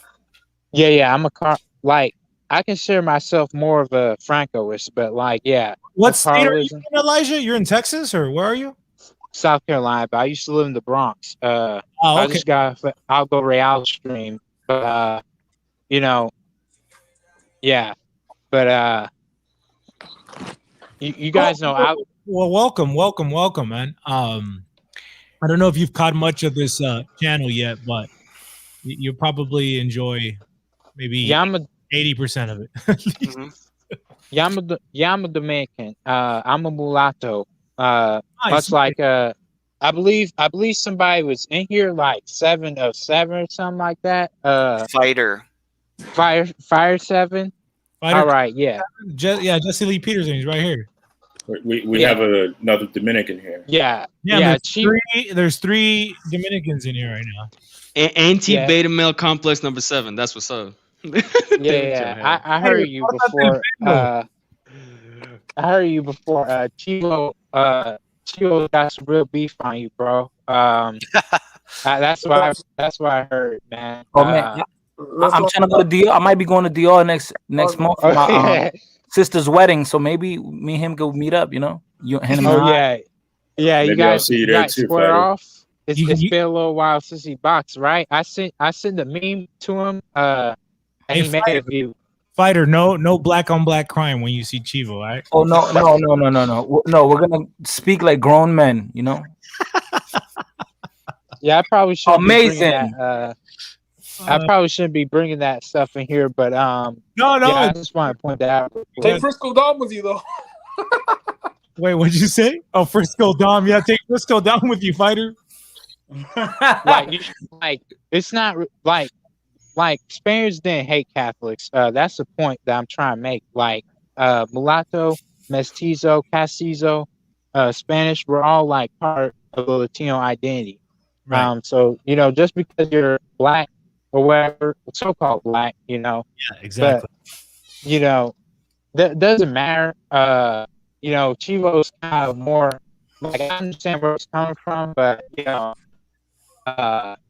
he's too influenced by white nationalist American mindset as opposed to taking a Hispanic understanding of himself. He's got Anglo glasses on. Yeah. Yeah. I don't know about that, but I can agree with him on some stuff, but anyway, I agree where he's coming from, but he unfortunately, again, he doesn't understand it from a Hispanic point of view, so he doesn't share it the right way. He shares it like a dumb redneck white dude in a trailer park. Like he doesn't, you know what I'm saying? He's imposing Anglo bullshit into a Hispanic world, just like rap. But like, mute your mic. Huh? No. So there's just some noise coming in. Oh. Anyway, let me go read a couple comments here that I wanted to say that were pretty good. Tercio Republicato, he said this. He said, in my experience, having to confess to someone else makes the sin more real. I've sometimes stopped myself from sinning out of avoiding the shame of confessing. So that's kind of the thing. It's easy to confess directly to God in your room, but because you're going to be easy on yourself. But when you got someone else there in front of you that you hopefully trust, it becomes a lot, more shameful. Again, you're being held accountable. And then he brought up this point that, you can deceive the priest, but you're not going to deceive God, right? The priest can tell you that you've been forgiven, but you're actually not, because it's God that absolves your sin, not the actual priest himself. Amen. So I thought those were really good points for everybody here. And then Inquisidor Fighter said, are we witnessing Fighter approaching the faith of his fathers? Hail Mary. It's inquiry. I'm inquiring. I like to learn. I'm studious. I always do my due diligence. I'm just trying to learn. You're a coon, bro. Why are you on a white supremacist YouTube channel? Hey, man. It's amazing that they have that title on me. There's a lot of beta backs. Oh, is that why you're doing the JOP thing? Because the voodoo teps are ousting you? Yeah, and I think JLP is a great troll, and he's cool dude. I think I'm a great troll too. So he's amazing, and yeah, there's certain points that I agree with that he makes sometimes. So yeah, this is why I have this picture. It makes everyone laugh, and it's entertainment. Mm-hmm. But I like, every circle I go into, there's a certain amount of truth that I absorb like a sponge, and I take in what I can, and I take out what I don't agree with. Yeah. Yeah. That's part of being. Look, it took me 25 years to enter the apostolic faith, and it took me another 6 years after that to return to the Catholicism of my fathers. So I don't think of it as say the right pitch and then you're instantly converted. That sort of American Protestant bullshit. Yeah. No, you have to wait on the Lord, and you have to be patient. And the thing is, there's so much content and there's so much treasure and teaching in the Catholic faith that you can spend your full time every day for 70 years and not absorb all of it. So people come in through different ways. I'll just put it at that. No, yeah, I mean, yeah, the reason why I'm so intrigued by certain teachings or school of thoughts or religions or lifestyles is because I tell myself, man, why are these people so intrigued by this? There must be a reasoning behind them following this. They can't be totally crazy. There has to be a reason why they're following it. So sometimes I just want to hear logos. Yeah. Right. And besides, the Catholics built the first university in your home country. Yeah, Dominican Republic, baby. Yeah. I mean, it's called in hospital, if I'm not mistaken. Actually, I totally understand Fighter's perspective, because when I became an atheist, I didn't really understand why people were religious. Like I didn't really quite get it, because I went through the whole atheist phase of, oh, these are just fairy tales, whatever, blah blah blah blah blah. You're still kind of stuck in the capitalist though. I get the fuck out of here. I'm unapologetically a capitalist as well. No, go ahead, Carlos. Go ahead. I'm just fucking. Yeah. Get him, Henry. Get him. Definitely, as you get older. Full disclosure for the audience. I'm a business owner, okay? So don't think that I'm a fucking commie. It's like this nigga is more capitalist than me, and anyways. But yeah, as you grow older, you start to realize. Hey guys, in the back chat, give me that stock you said to invest in again. Sorry, go ahead. Go ahead. Yeah, no, bro. Shout out to AMC. Yep. Dale, go ahead. Yeah. So once you get older, you start realizing these primordial, fundamental, sacred truths, whatever you want to call it, that you just fundamentally could never understand when you were younger. Like a teenager is never going to understand certain things, just out of life experience alone.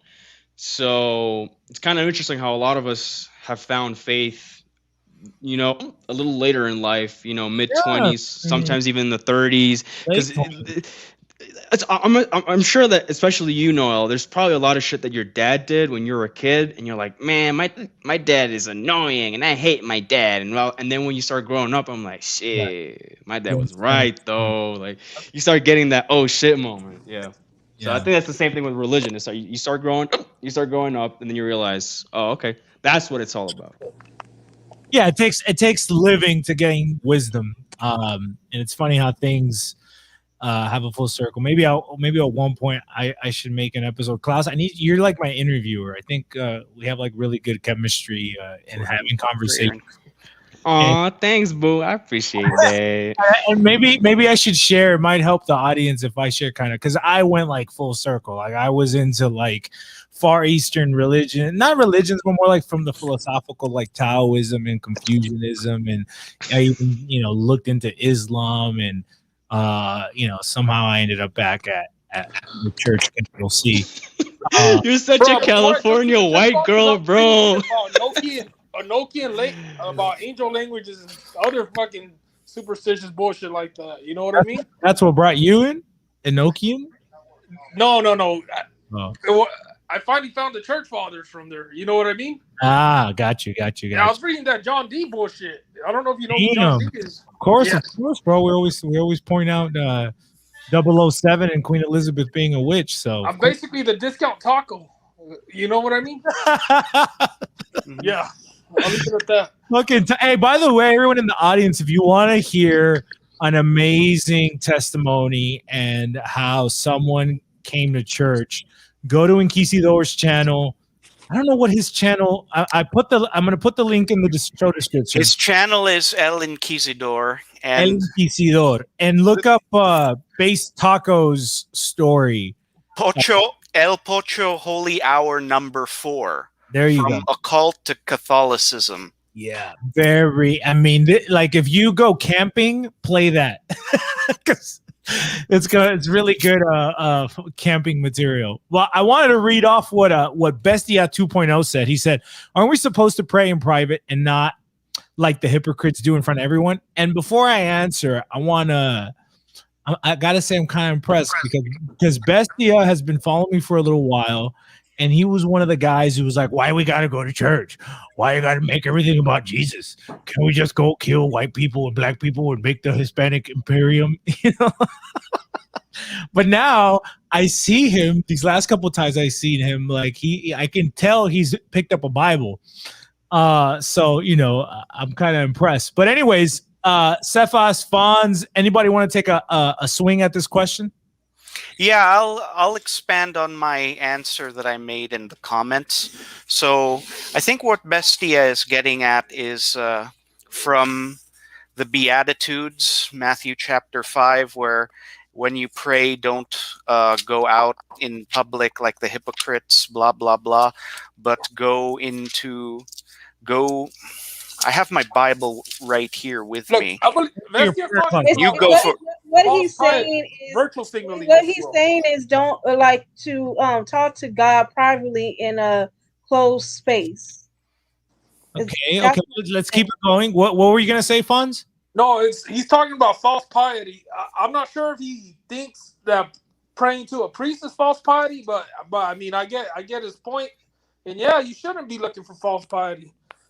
You know, because there are people who act like the holy person just to like, you know, around other people. You can go to an evangelical church, and it's like whoever spreads their arms out farthest in the church is the more pious one. It's like you're using the faith to try to show off and like gain a certain status.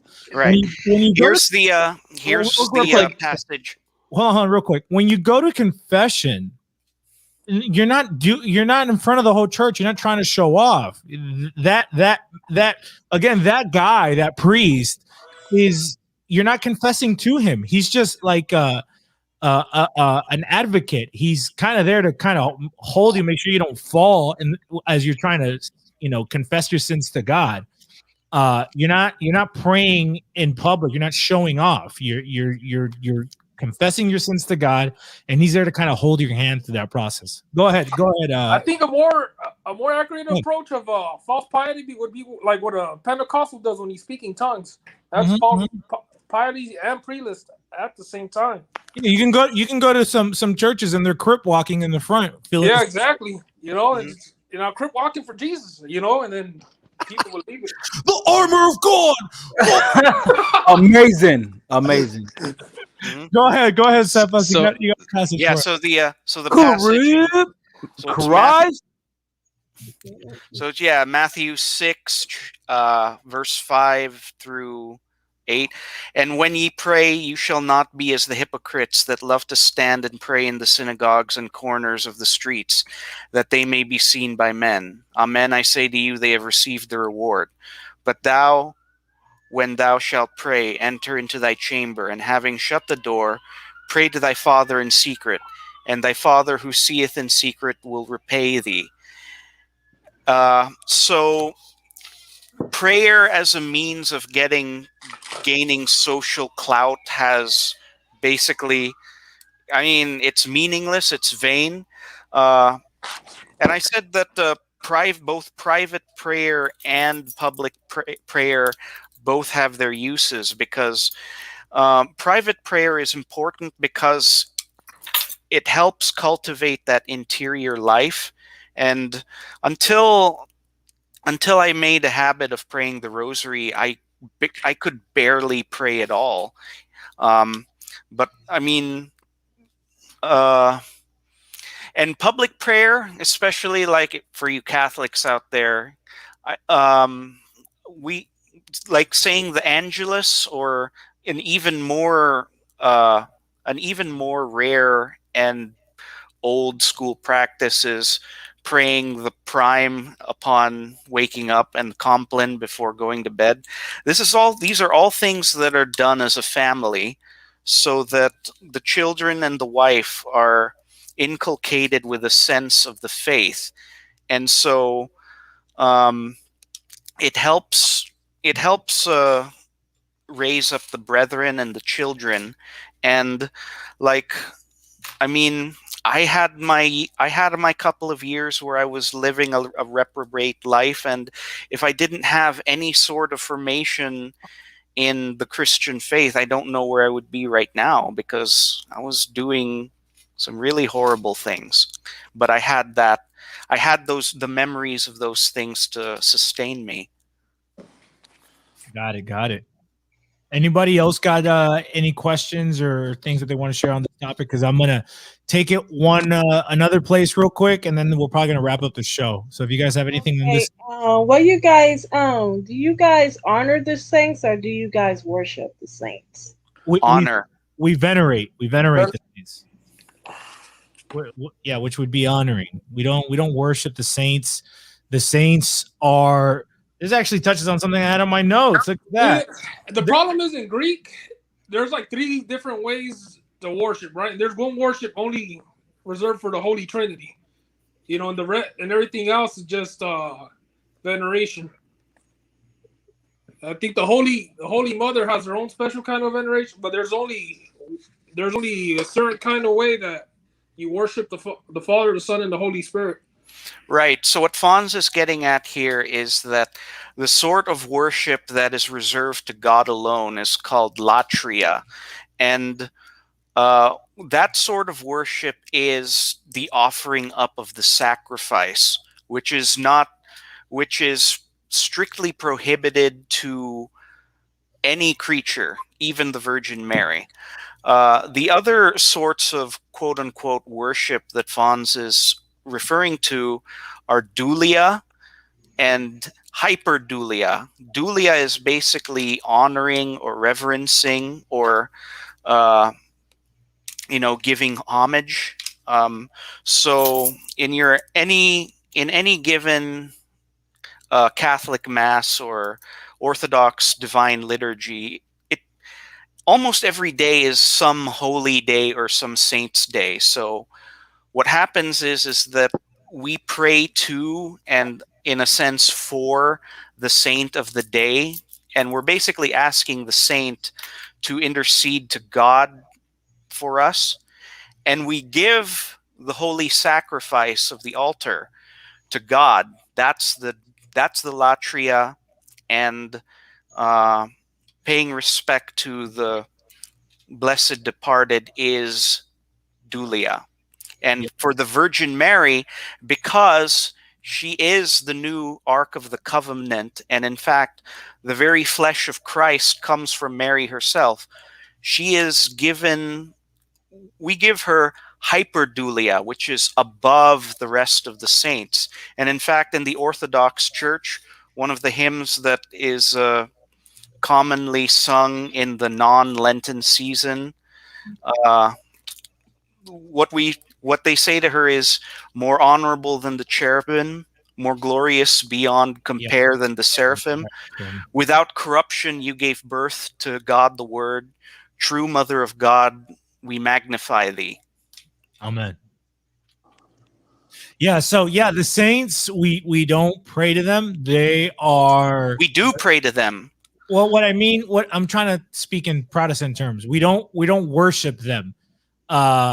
We pray to them in the sense that we are asking for them to pray for us in heaven, since in a way, obviously not literally, but in a way they're closer to God, right? They it's like asking your homies for a favor. They got that 5G. So here's the thing with my let me just say this last point. They are, because someone else earlier, this Afrocentric, who I ended up blocking on the channel, because on the thumbnail for this episode, it was a screenshot of the Narco show with Pablo Escobar, and he wrote something like, Pablo Escobar did a bad thing, so much for your heroes. And wait a minute, what?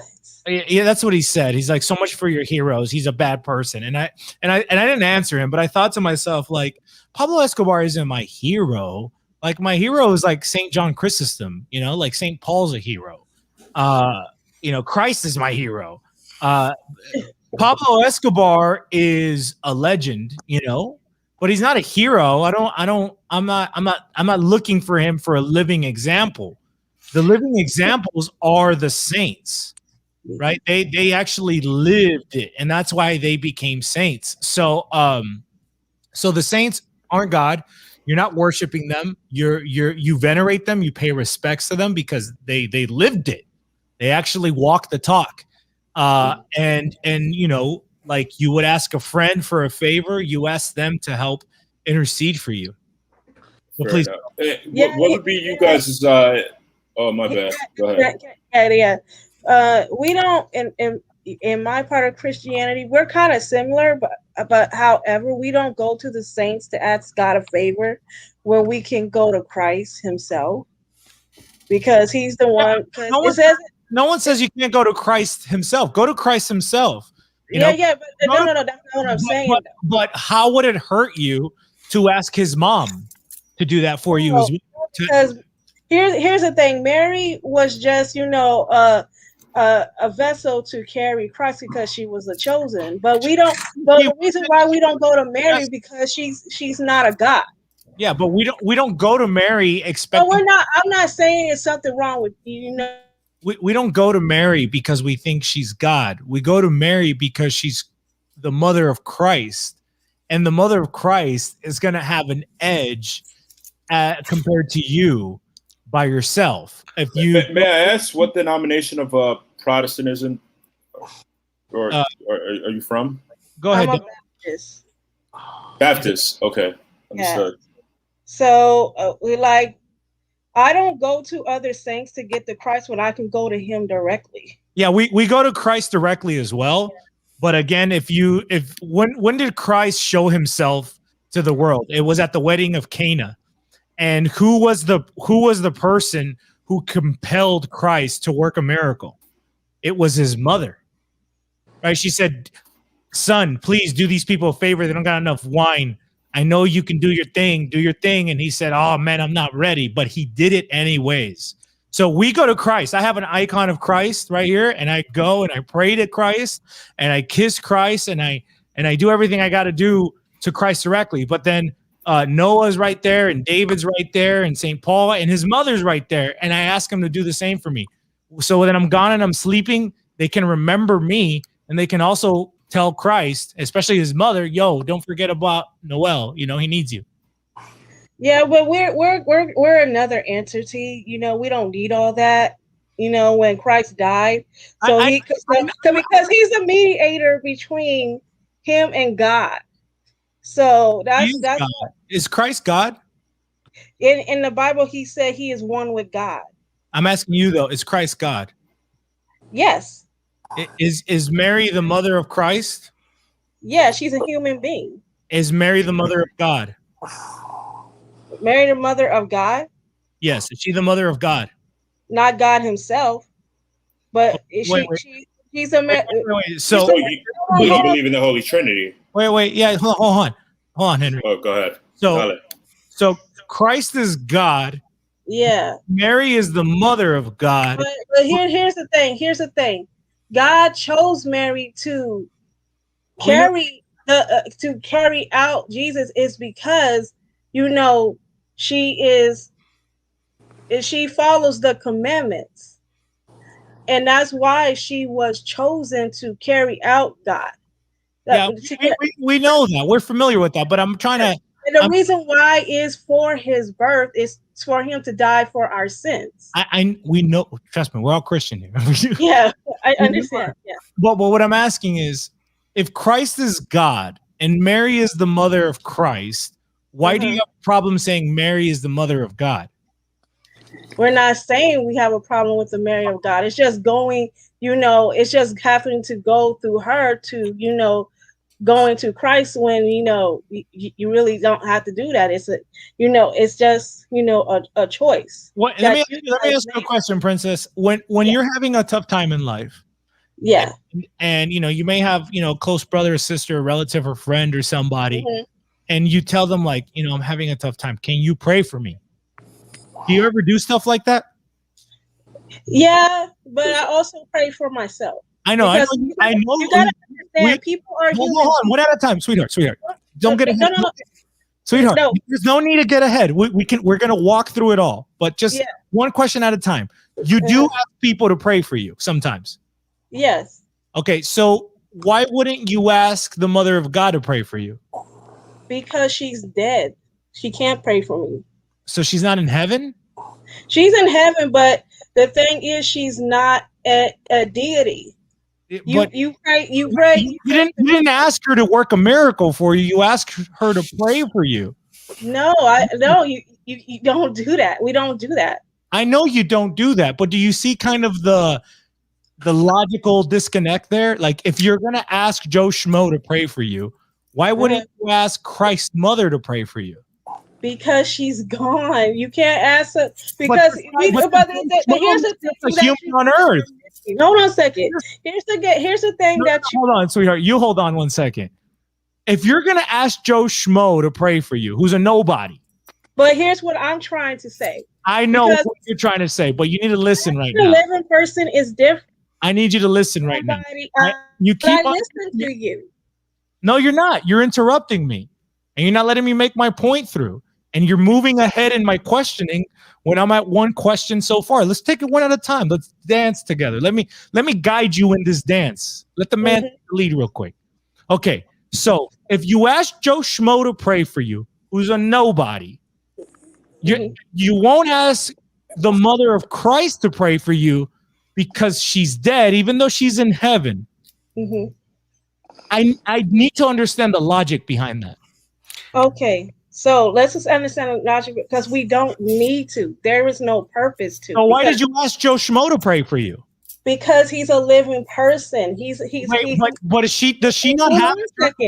Hold on. Does she not have eternal life in heaven? Yes, she does, but that doesn't mean anything. I can have. It doesn't mean anything to have eternal life. I can have eternal life in heaven too, but that doesn't mean anything. How do you know that?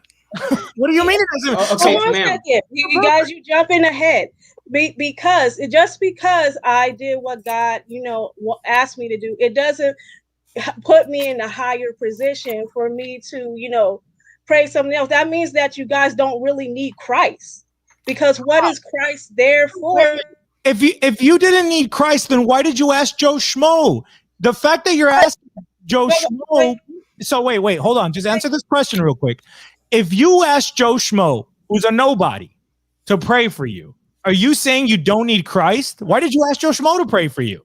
No. See, you misinterpreting my words. You see, you're not listening.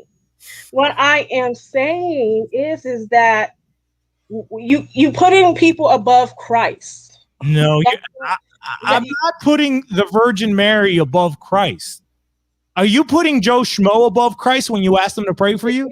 You see, no, that's listen here. Okay.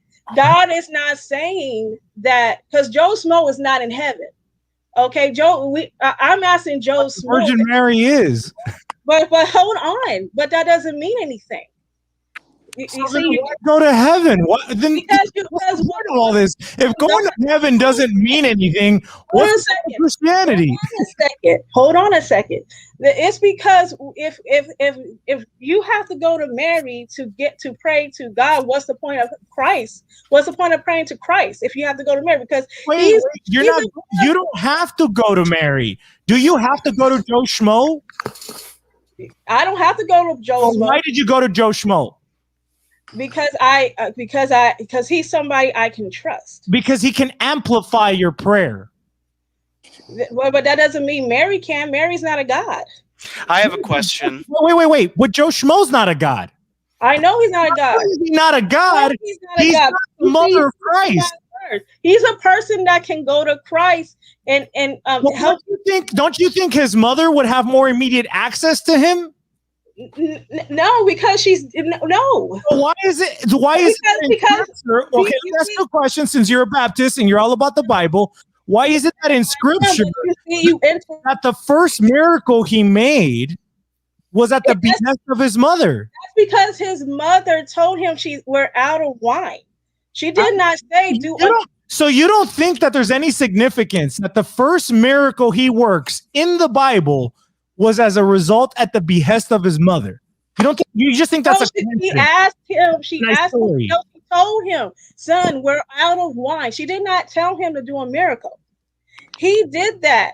Because people were in need of wine. Okay, I get it. Okay, I get it.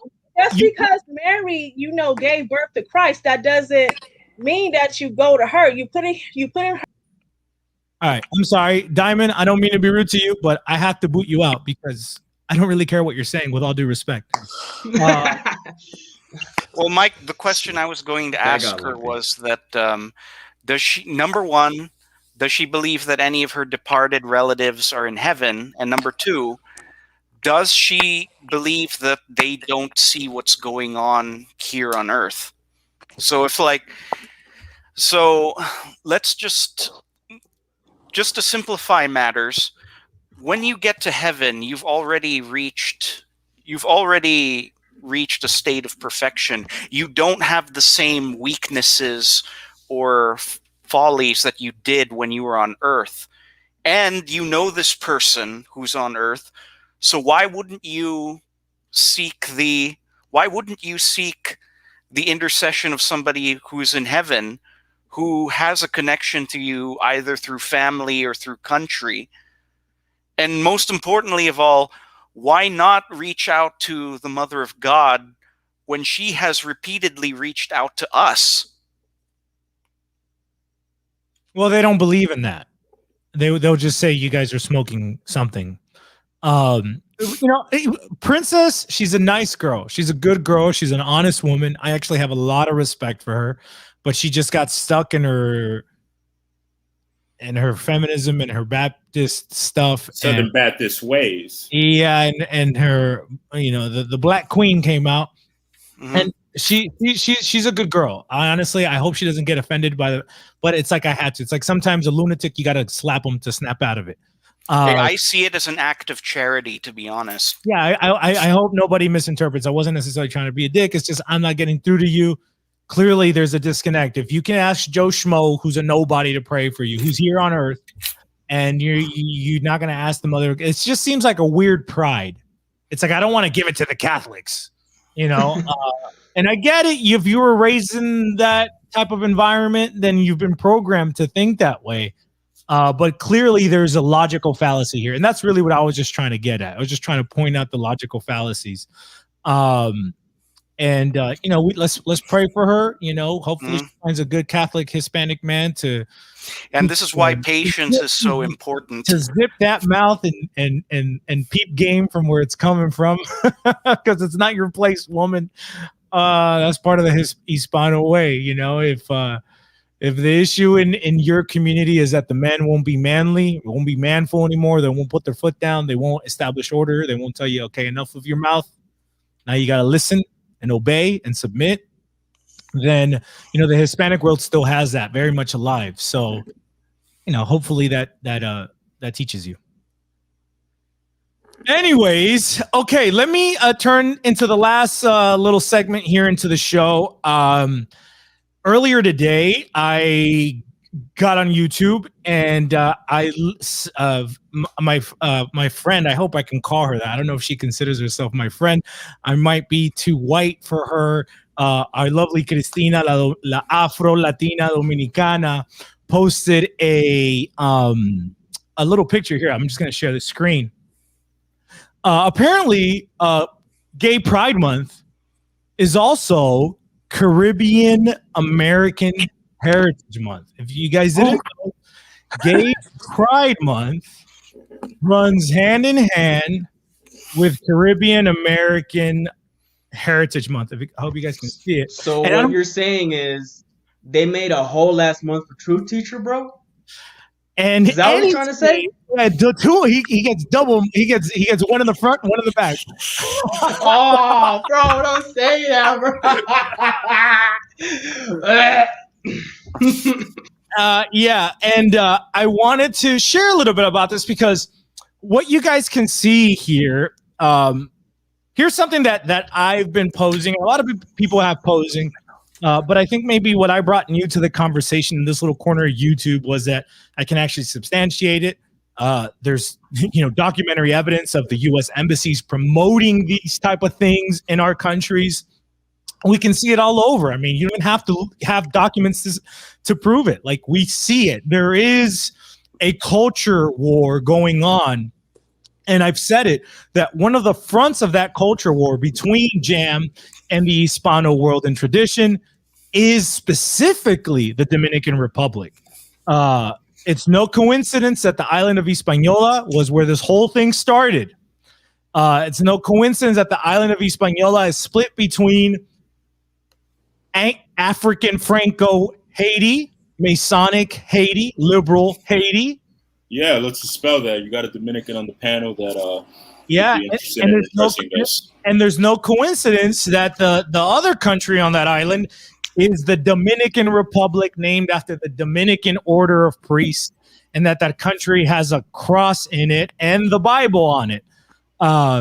There's honor to his name. Veritas. There's no coincidence. And if we look at this image, I think this image, at first I didn't care. Somebody actually sent this to me at first, and I'm like, who cares? Like, let the islanders have their thing, But then I saw this flag, and it's Belize. And Belize isn't a fucking island in the Caribbean, but it is an Anglophile country in Central America on the mainland. And so it's Trinidad, right? No, Trinidad's an island. Yeah, but it is an island though. So it's very close to Venezuela. It's very close. It's like Curacao. I mean, Curacao. Yes, exactly. It's like Curacao. More Venezuelan than. Yeah.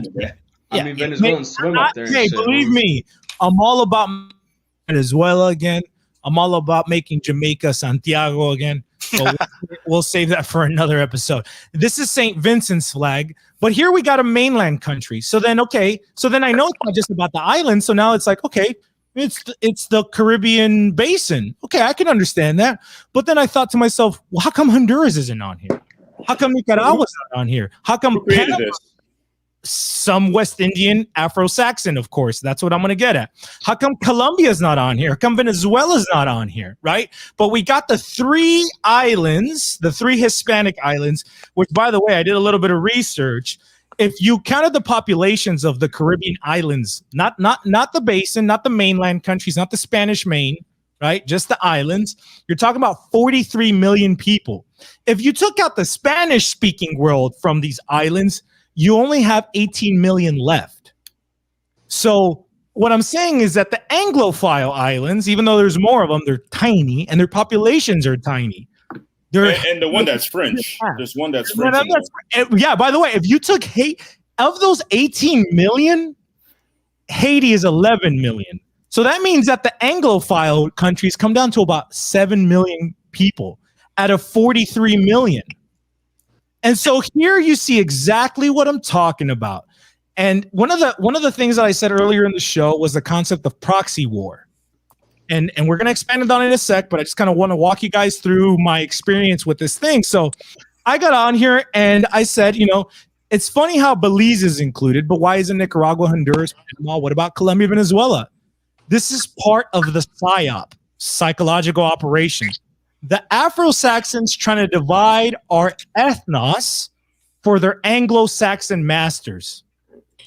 We are called to be wise as serpents. Keep those eyes sharp, mi gente. So I'm saying this to Christina, and I just want to, for the record, I really like Christina.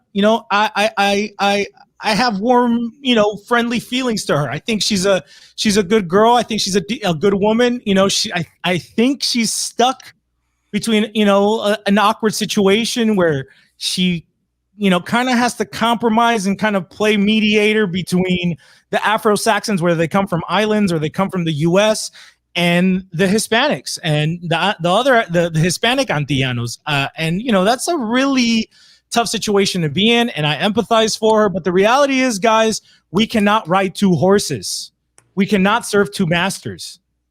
At some point, we're going to have to choose one horse to ride. And that doesn't mean that you have to hate the other horse, but that's just the reality. People who are friends with everyone are friends with no one. And that's something that we should all keep in mind here. So, she kind of rides it off. The picture doesn't even include all the islands. It's not that deep. Blah, blah, blah. The reality is shit like this is always deep. Nothing is coincidental. This month was declared by President Biden. He actually declared this. He proclaimed this. And that was enough for me to say, oh, there it is. This isn't like some internet meme. The president of jam culture literally proclaimed this. And so then I went to the website of the people who put this on, and the people who made this happen, there was like 40 people, and all the last names were English except for one French one and two Spanish ones. So out of 40 people, again, let's go back to the population here, because it would be 6 million out of the 43 million of the people of the Caribbean islands. But everybody who made this thing happen was an Afro-Saxon. Granted, an islander Afro-Saxon, but an Afro-Saxon nonetheless. And I don't have nothing against Caribbean West Indian people. I know them. Some of my family's intermarried with them. I've dated girls from these. I don't have anything personal on an individual level against anybody. But what's important for us to understand is how proxy warfare works. Proxy warfare works this way. Say the U.S. wants to go to war against Mexico, but it won't do it one-on-one, right? Because, diplomatic reasons, politics, you got to keep up appearances. Like, you can't be an asshole. And, so then what the United States does is it pays the Mujahideen, these Islamic terrorist fundamentalists, it pays them to go do that war for them. Now those crazy Muslim fundamentalists are the proxy. And now sometimes during these types of war campaigns, you can be a proxy and not even know it. You can be a pawn on another man's chessboard and not even realize it. And this is maybe a hard pill to swallow. This is what I try to propose sometimes to my Afrocentric brethren out here, is that you don't see how you're being used as a proxy to try to divide Hispanics. And the purpose why Jam wants to divide Hispanics is so that it can continue to dominate them. And you, who are supposedly against white supremacy and against blah, blah, blah, colonialism, are lending yourself as a tool for that power against us. And the Hispanics amongst us, I don't care if you're 95% Bantu African in your DNA, but if you're Hispanic regardless of your race, who don't see this, who pretend not to see this, you're being fooled. Because the ultimate result of this, again, is the division of us. And I don't want people from the mainland, I don't want Mexicans to hear me rant right now and say, well, I don't give a fuck. Let those islanders deal with what they got to deal with. But trust me, once they get done with the islands, it's coming to the mainland. For sure. Mm-hmm. This identity politics, this racializing, this deconstruction of who we are, this deconstruction of our ethnogenesis, which has taken 500 years to get us to this point. All the good and the bad, 500 years to get us to this point, will eventually come to the mainland. And that mainland country that you come from and you love so dearly will be deconstructed. Don't put off a fight that you know will happen for tomorrow. Don't be even if you get your ass beat, show your face. At least gain your enemy's respect. At least do your best to take him down with you. Don't be a pussy and cope out about it. This shit is real. Anyways, that's my rant. Yeah, no, and let me add to that. As someone who is seeing live what is happening now in Colombia with all the riots and all that shit like that, I should have known that that was coming, since in 2017 and 2018 it was happening in Chile, and there were, you know, a couple of people were making certain moves trying to destabilize countries and shit like that, and they're using basically the exact same script. So what happened in Chile, what's happening in Colombia right now, and all this, it's coming to your countries, okay? I don't care, Mr. Republican nationalist who thinks that I don't fucking know, like Honduran national values will save you from the pause. No, it fucking won't, okay? Trust me. Because I saw what was happening in Chile 3 years ago, and I was laughing at those fools. And now, I'm not literally crying, but, you know, I'm crying out for my country because I realized, it happened to me now, right? Yeah. So, again, just show up with the homies to the fight, bro. Okay, you know, you're a Dominican nationalist, whatever, you don't care about Mexican internal issues, like, deeply, okay, but understand that if something happens in Mexico, very likely can happen in Dominican Republic, okay? Don't assume that your little country is too irrelevant or too whatever not to be affected. Or your big country. The size of your country does not matter. Well, what happened in Chile? Give me a 1 minute summary. Okay, so basically, the trigger event was a raise, an increase in the prices of the metro system, right? And then, and obviously, everyone was against that, reasonably so. People protested, but then it became a riot, and then it became basically the leftists took over Chile in a way, and they drafted a new constitution, and it's the most gay thing you have ever seen in your life, and that's the script they're running on. So they kind of do a sort of death by 1,000 cuts type of thing, but on the 1,000th construction, it's deconstruction. They're trying to exactly.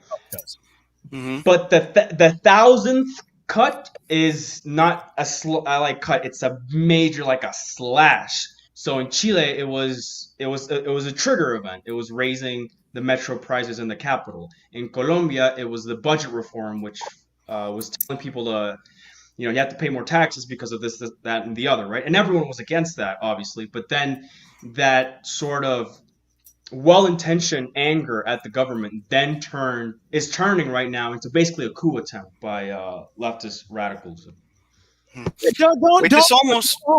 Very recently, they reformed their constitution. Chile has reformed their constitution. Guys, hold on, real quick. Don't fall into left and right, because these things do not mean shit anymore.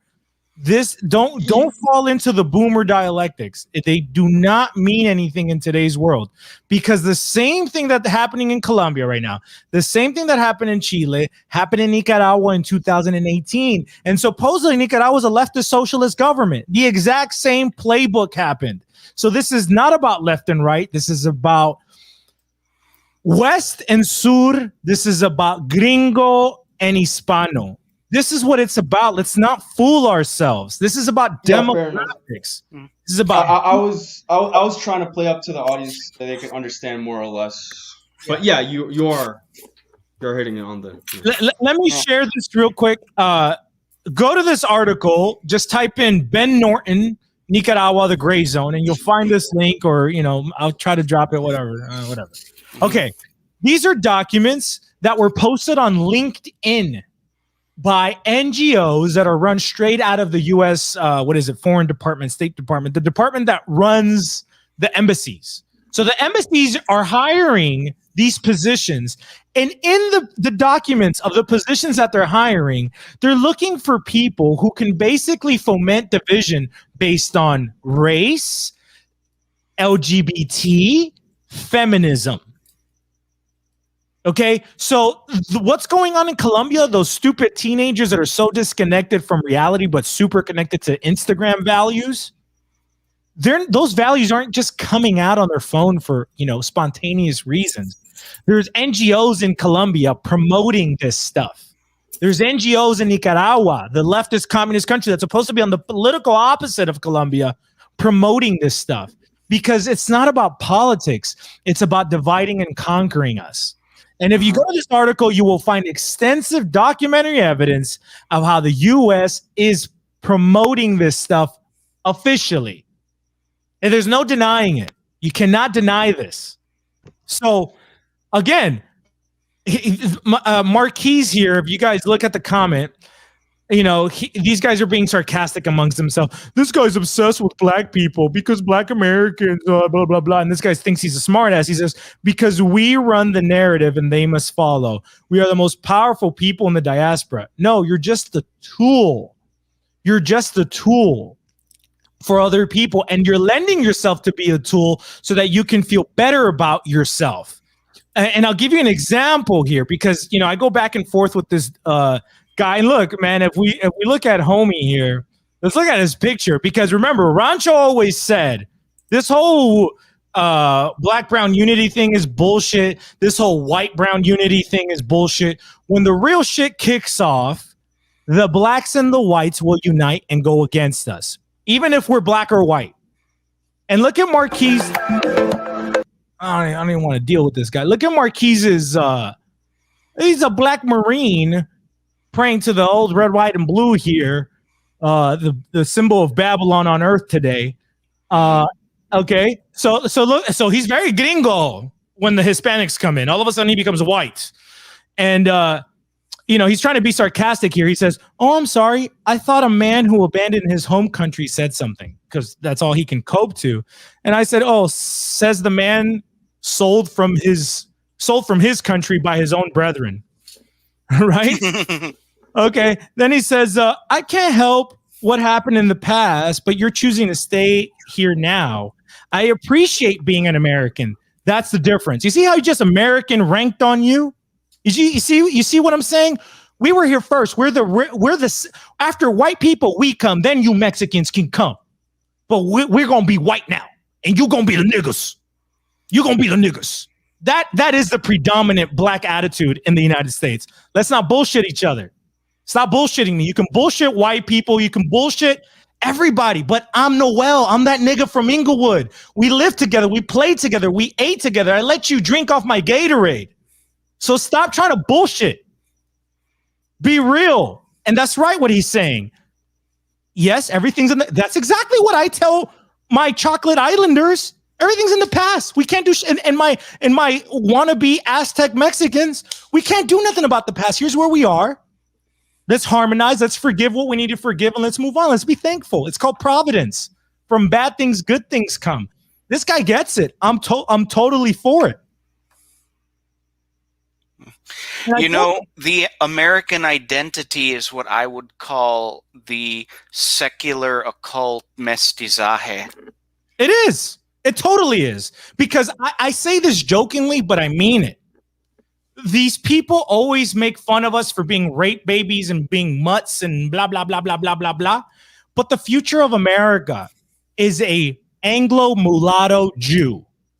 That is the American mestizo. That's the future for whites, blacks of the United States. It's Drake and Doja Cat. That's what these Americans are going to look like 100 years from now. A whole bunch of Lenny Kravitz. Don't hate on my wife, Doja Cat, bro. It's going to be Lenny Kravitz. That's what these... Okay, now that is blasphemy. No, you cannot talk smack about Lenny Kravitz. Nah, you really did go down the capitalist... Anywho. Yeah, go ahead. Yeah, no, I linked an article because during the past few months, the Dominican Republic was going through La Tres Causa, which is the legalization of abortion that failed. And, you know, we're lucky to be one of the few countries, much like Nicaragua and the Central American countries, that have an outright ban on abortion. Planned Parenthood Association donated $3 million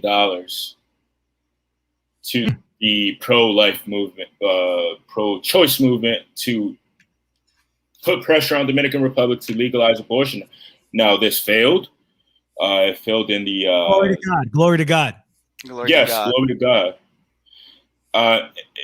It failed in the chambers of Diputado, which is what the equivalency would be the Congress. And that's me. And there's international NGOs that are donating money to remove the social fabric of our countries that keep us together. Now, they want to deconstruct us. Yeah, they want to deconstruct us, and they want to deteriorate the social fabric that keeps us strong. Because if an overwhelmingly majority of Dominicans were against this, but all the money that was pouring in was coming from North America, Europe, Planned Parenthood Association. We can go all down a list of NGOs, but you guys get the gist. And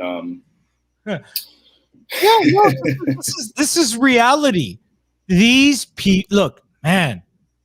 If you guys only understood, and I told these African American guys, I said, you guys are being proxies. You may not know it, but you're being, no. We've never been proxies. We are not proxies to anyone. And they're like, can you prove one? And I'm like, yeah. When you guys got shipped out of the rural South into cities of the North to break up the Catholic ethnic neighborhoods, this is well documented. There's documents from the Ford Foundation of how they engineered this. They brought blacks to the South, from the South. They built projects in Little Italies of the cities of the North. And then when the Italians came back from World War II, all of a sudden their neighborhood is black. Yeah. These are neighborhoods that spoke Italian, that thought of themselves as Italians, not whites, who kept their customs and traditions in their communities. And then what happened? Oh, well, we got a car for you now, Mr. GI, and we got a highway system. So you can just go get a house in the suburbs. We'll give you credit. But what happens when you move to the suburbs? It takes you 4 hours to get home and back from fucking work. And so now who's raising the children? The TV. And that's how they get fertility rates. Sure. Decline. Yeah. There's no longer a need to speak your language. Now you're going to speak English because your neighbor might be a Pole, right? There's no longer your ethnicity. And so the WASPs wanted to cut black fertility rates. They wanted to cut Irish, Italian, Polish, German, Lithuanian Catholic fertility rates. Why? Because at this moment in time, the original whites, the OG whites, the top ranking whites already had negative fertility rates. Guess who was president around this time? It was JFK. So the Catholics had already taken the presidency. If that trend continued on, the WASP would be completely disenfranchised forever. And they didn't want that. They couldn't allow that to happen. So they used blacks as a proxy. Just as the homosexuals as a proxy today in the culture war. And guess who's suffering from that? Blacks are suffering from that just as much as anybody else. Absolutely. Yeah, the gay. Because look after JFK was assassinated, it's important to note who was JFK's VP, Lyndon B. Johnson, and one of his famous quotes is that if you take the father out the home, they're going to vote Democrat for the next several years. And here we are today, and it's unfortunate that we're here on YouTube, men like us, to discuss this and really tell the audience or those that are going to listen in the near future that this is the truth. And this is what came about it. Henry, who's going to keep voting Democrat for 200 years? How's that quote? Nah, I'm just playing. You're not going to catch me on that one. I shy away from profanity when I'm on and a stream. But and even at the LBJ, Nixon had the same sentiment. But he was a Republican from California. They know, and we must not turn a blind eye, whether blue or red, what you vote for. Yeah, these politicians or these WASPs or these elites or what have you has put forth. I have a question then. This is history, you guys. We cannot ignore it. There's a pattern being set. If you can't see the pattern, then you're a fucking retard. And then it's like in the Matrix. Do you remember in the Matrix, you remember how when he got disconnected and he was cool and he could see the reality of the world around him. And then Morpheus told him, be careful with the people who aren't disconnected, because all of a sudden they look normal. You turn around and they become a fucking agent. So that's what it is with people who don't know history, who don't know the reality of the world around them. They can become agents, and you can become a proxy, and that's what's happening. Please go ahead, Klaus. Yeah, sir, I had a question for you. So what's going to happen with wasps eventually? Because wasps already lost a demographic war friggin' centuries ago. Because if I'm not mistaken, the largest demographic, the largest quote unquote white demographic in the U.S. is actually German Americans. So really yeah. good question, but you went up to German Americans, and that's when you lose me. They're gonna do what they always do. They're gonna try to deracinate another group to consider itself. But so they're not, their power is not dependent on demographics, which is what I tell Hispanics who think we won the war just because our demographics are just one component of something, and they're not even the most important. For sure. They're going to depend on culture, so they're going to jamify everybody else, because if they jamify everybody else, well, who's the priestly class of the jam culture? We are. Yeah, what exactly? Right? Who's the priest under black identity, which is just an ideology? Who's the priestly class? Who's the royal caste, the royal tribe of Afrocentrism? It just so happens to be the Afro-Saxons, the black Anglos. So you can't fool me. And as long as I have life, I'm gonna fucking yell this out. And you can kill me. I don't give a fuck. You know, it doesn't fucking matter. You swear. I'm Nicaraguan on top of everything. When we run out of bullets, we throw rocks, my nigga. We rather eat shit than be your bitch. So kill me. I'm still going to say this shit. I'm still going to put it out loud, and it is going to make a difference, and it is making a difference, which is why the Voodoo Council is losing their fucking shit, because they ain't getting no views no more, because nobody's buying that shit no more, because we're seeing how under their schema, it just so happens that the black gringos get to call the shots. They get to define what's Western and what's black. No different from the white ones. No different from the white ones. And to the Hispano audience that's listening, just to piggyback off Rancho, who mentioned he was Nicaraguan, if you're a Hispano who is listening, and you're listening and you're here with us today because you're interested, get dual citizenship to wherever your parents are from. Get your passports, man. Get your passports. And take a wife from another Hispanic country so you can get 3. Get on my level, son. He finished my my sentence, but what Rancho just said. Get a wife from another country, because you never know. You guys are the finance guys here. You want to diversify your diplomatic status. This nigga so Muslim, bro. Like, you're a crypto Muslim, bro. Like, I swear to God, bro. Inshallah. Allah Akbar. So go ahead. No, because when I saw you with that photo with just the mustache, I'm like, this nigga look way too much like Saddam Hussein. Like, something's not right. Arokh. No. I'm just ethnically ambiguous. But I want to read what King 2 here said, and it's actually a really good comment. He said OG was mostly mad the Nicaragua flag wasn't on there. You know what? But he's right, because my buddy here from, I'm assuming he's Mexican. He might not be, but I'm just gonna assume, Oakland Latinos United said Veracruz, Mexico is very Spanish Caribbean influence, and that's facts. Yes. And Veracruz is a big state, but there's a big chunk of that state that if you go talk to those people, you would think they're Cuban. Okay, their accent sounds Cuban, their music, even their dress style, their swag. They're Mexican, no doubt. We're not taking their Mexican from them, but they're very Caribbean facing. Of course, it's the port state. It's a state that faced Havana. You know, if you came from the old world, you hopped into Havana, you hopped into Veracruz, you hopped into Mexico City, and you hopped into Acapulco, and then you went to where you were going to, if you're going on the Pacific. So my point is, this is facts, but let's go back to the numbers, you guys. So in the islands, there's 43 million. Okay, but they want to add Belize, which means we got to touch the Caribbean basin. Well, let's add Mexico, 150 million. Let's add Central America, 60 million. Let's add Colombia, another 50 million. Let's add Venezuela. What's that, 40 million?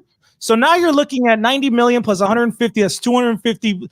That's like 350 million people And now you want to talk about Caribbean Heritage Month? Oh, if we're talking about Caribbean Heritage Month, 350 million people plus the 370 out of 390 million are Hispanic. Where the fuck do you see anything Hispanic in this poster? You want to talk about Caribbean Heritage Month? Where the fuck did it start? It started in the island of Española. It's called Española. It's not called Caribbeñola. It's not called Bantuyola. It's not called Anglo-Bantuyola. So how are you going to talk about, since when the fuck do West Indians, with all respect that they get, have the same heritage as los Antillanos? And by Antillanos, I mean Puerto Ricans, Cubans, and Dominicans. I blame hip hop for that shit. You New York niggas really messed up with that. Well, and let's talk about that because these Afrocentrics love to bring that up. Oh, you Hispanics, you love hip hop, you love Tupac, you love Biggie, you love Chief Keef. Nigga, your music is owned by Jews. Your music would not exist if it wasn't for Jerry Heller and Rick Rubin. Your music is not even yours. Behind every rich black entertainment personality is a richer Jew making money off of him. Again, your music that you think is your music is used as a proxy for culture war. These niggas aren't into Miles Davis. They don't know who Cannonball Adderley is. They don't listen to Dizzy Gillespie. Even jazz is, But at least it's classy. Jazz is beautiful, but yeah, funny how like when you confess to listening to those artists, like that's some white people shit.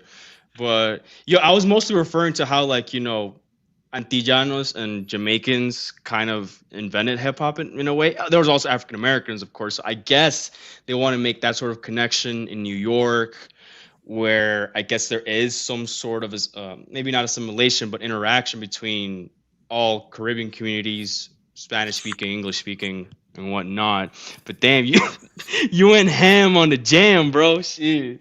Because I've been dude, I haven't been doing a lot of things because again, I don't have the mind space, but it's real easy to open up my phone and like see fighter streams or see the other streams, and then I hop in, and so it's like I've been dealing with the Afro-Saxons for like the past month, and it's like the same shit over and over and over again. And again, like they're gonna, if I say I got black homies, they're gonna be like, oh, you got a black friend, so you're not every fucking criticism is racism.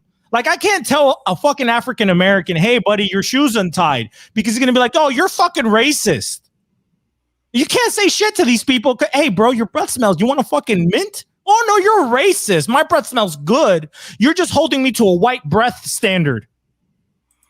Like shut the fuck up, bro. That shit works on white people, nigga. I may be pink sometimes of the year. I don't give a fuck. I may have freckles, but I'm not white, sucker. You're not gonna fucking pimp me. You're not gonna bullshit me. And you're not gonna bullshit my people. So cut the bullshit and let's be real. We can respect each other. We can hold each other as neighbors. Let's share the islands. Let's share the Caribbean. Let's share North America. But if you're coming in with the bullshit and you're lending yourself as proxies to our enemies who only want to deconstruct and divide us, then you're part of the enemies. And I say this to the Indians as well. I don't care if you speak Spanish better than me. If you're an Indio from our country and you're lending yourself to foreign interest, you're an enemy. And I will ride my horse and my dogs and my smallpox into your fucking tribe. No fucks given. I will take your gold. No fucks given. Now, if you don't, then we can build together. Then I can respect. Then I can say, you know what? You deserve more land. You know what? Let's figure it out. I can be acquiescent. But if you're gonna lend yourself as a proxy against us, you're an enemy. Even if you're from Nicaragua, even if you got my last name. 100%, bro. And to add to the point about, doing this whole land thing, that thing, this thing. I mean, look, I'm not an indigenista by any means, but I am somewhat resentful of the fact that we don't speak indigenous languages, that indigenous people, right? But we can have an actual discussion about it. And Colombia has had some difficulties with the indigenous community because some of them tend to be very extremist, like the Greek. So we have, extremist indigenous people who are in bed with the guerrillas and all that. So obviously, indigenismo is seen as a sort of very left-wing revolutionary thing here in Colombia. But I would absolutely love to break bread with the indigenous communities here and help them revive their languages. My grandma spoke Nahuatl. My grandma, my great grandma, spoke of these stories, these crazy stories about where her people came from and how they walked from the fucking Valley of Mexico all the way to these lakes with two titties on them, because two volcanoes. That's where they settled in Nicaragua. So it's like, I love my Indian ancestry. A lot of people think that I tried Spain. No. The Spanish is just the paternal root, and I'm all about the family. And in order to have a good family, you need to have a strong father. And the father of our ethnos, whether you like it or not, came from Spain, and it came from Rome. And that's our fucking paternal root. That doesn't mean that I give two fucks about Spain. Spain is southern France to me. I don't give a fuck. But this is where we come from. And so I'm going to big up my father, whether he's a good man or a bad man, doesn't matter. It came from his seed. Culturally speaking, at the very least. Yeah, I posted on the private chat a bingo game that I made earlier today regarding all of these live streams between Hispanos and African Americans. Check it out. Oh wait, that's you on Twitter, bro? Yeah, that's me. Damn, I'm so stupid, bro. Sorry. I wanted to make a point real quick about the indigenous. So I look at Indians, even from Canada, as cousins. Like that's I think most mestizos look at Indians this way. I don't think Indians necessarily look at us that way. And that's okay. You guys want to be bitter? Be bitter. Doesn't matter. There's more of us than you. If you want to get uppity, we'll knock your ass out. That's the reality.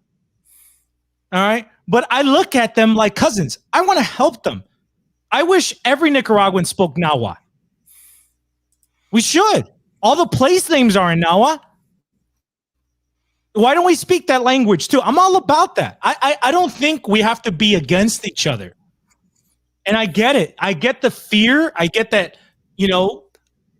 I get it. I get it. But again, if you're going to lend yourself to be proxies to our enemies, I don't give a fuck if I get it. I will rally the troops on horseback, and I will bring out the Molliser dogs. I will get Alvarado on this bitch. I don't give a fuck, and I will encourage everyone not to give a fuck. That's the here's the stupidity. Talking about proxies, Afrocentrism in the Hispanic community has been going on for about 3 to 5 years. All of a sudden, everyone's a fucking Afro-Latino. We don't do that in Latin America. We don't put our race before our ethnicity. We don't have a concept of race. We have a concept of complexion, but that's a skin complexion, not a subcategory of humanoid. My point is, I forgot, man. I'm so fucking pissed off right now. I forgot. Whatever. Who's next? Nigga went ham on the jam. Love to see it. Love to see it. Fighter, are you there? Yeah. We need a Dominican. As our resident chocolate Hispanic, what do you have to say about my rant? Hey man, all I know, I was sleeping and I heard this almost celestial vibrational echo hit me while I was in deep sleep, and it woke me up, and I'm like, whoa, I'm in this YouTube realm, and OG Rancho is holding the speakerphone, and we have a metaphysical Dominican who reaches through this. He reaches through us through vibrational levels, and correct. Yeah, the frequency, the frequency is channeling through different dimensions, and is shout out to lo Toro del Este, because Fighter is from my province of Dominican Republic. We're neighbors. Yes. Yep. Ya tú sabes. Que lo Kentucky. Fried chicken. Ya tú sabes. Shout out to San Pedro Macorís fighter. If you ever come to Higüey, La Basílica de la Altagracia in Higüey is always welcome to, and La Romana. So me and fighters are neighbors. You know. Actually, this reminds me. Well, Puerto Rican Rum just said. I see the whitest Latinos claiming Afro Latino too. I was just on Christina's stream the other day, and it was J-Lo. No, yeah, J-Lo. But no, we were. Tu negrita, sabe que tu negrita. Tu negrita. It's so fucking funny because if I say that I'm white, all of a sudden the Afro-Saxon are like, no, brother, you black. You black, brother. Look, I can see it in your nostrils. You black, right? But if I say, you know what, I'm not black or white, I'm a Hispanic and I'm mixed and blah, blah, blah. You're not black. You can't say nigga. You can't say the N-word because you ain't black. It's like, shut the fuck up. 2 minutes ago, you told me I was black. Now I'm not.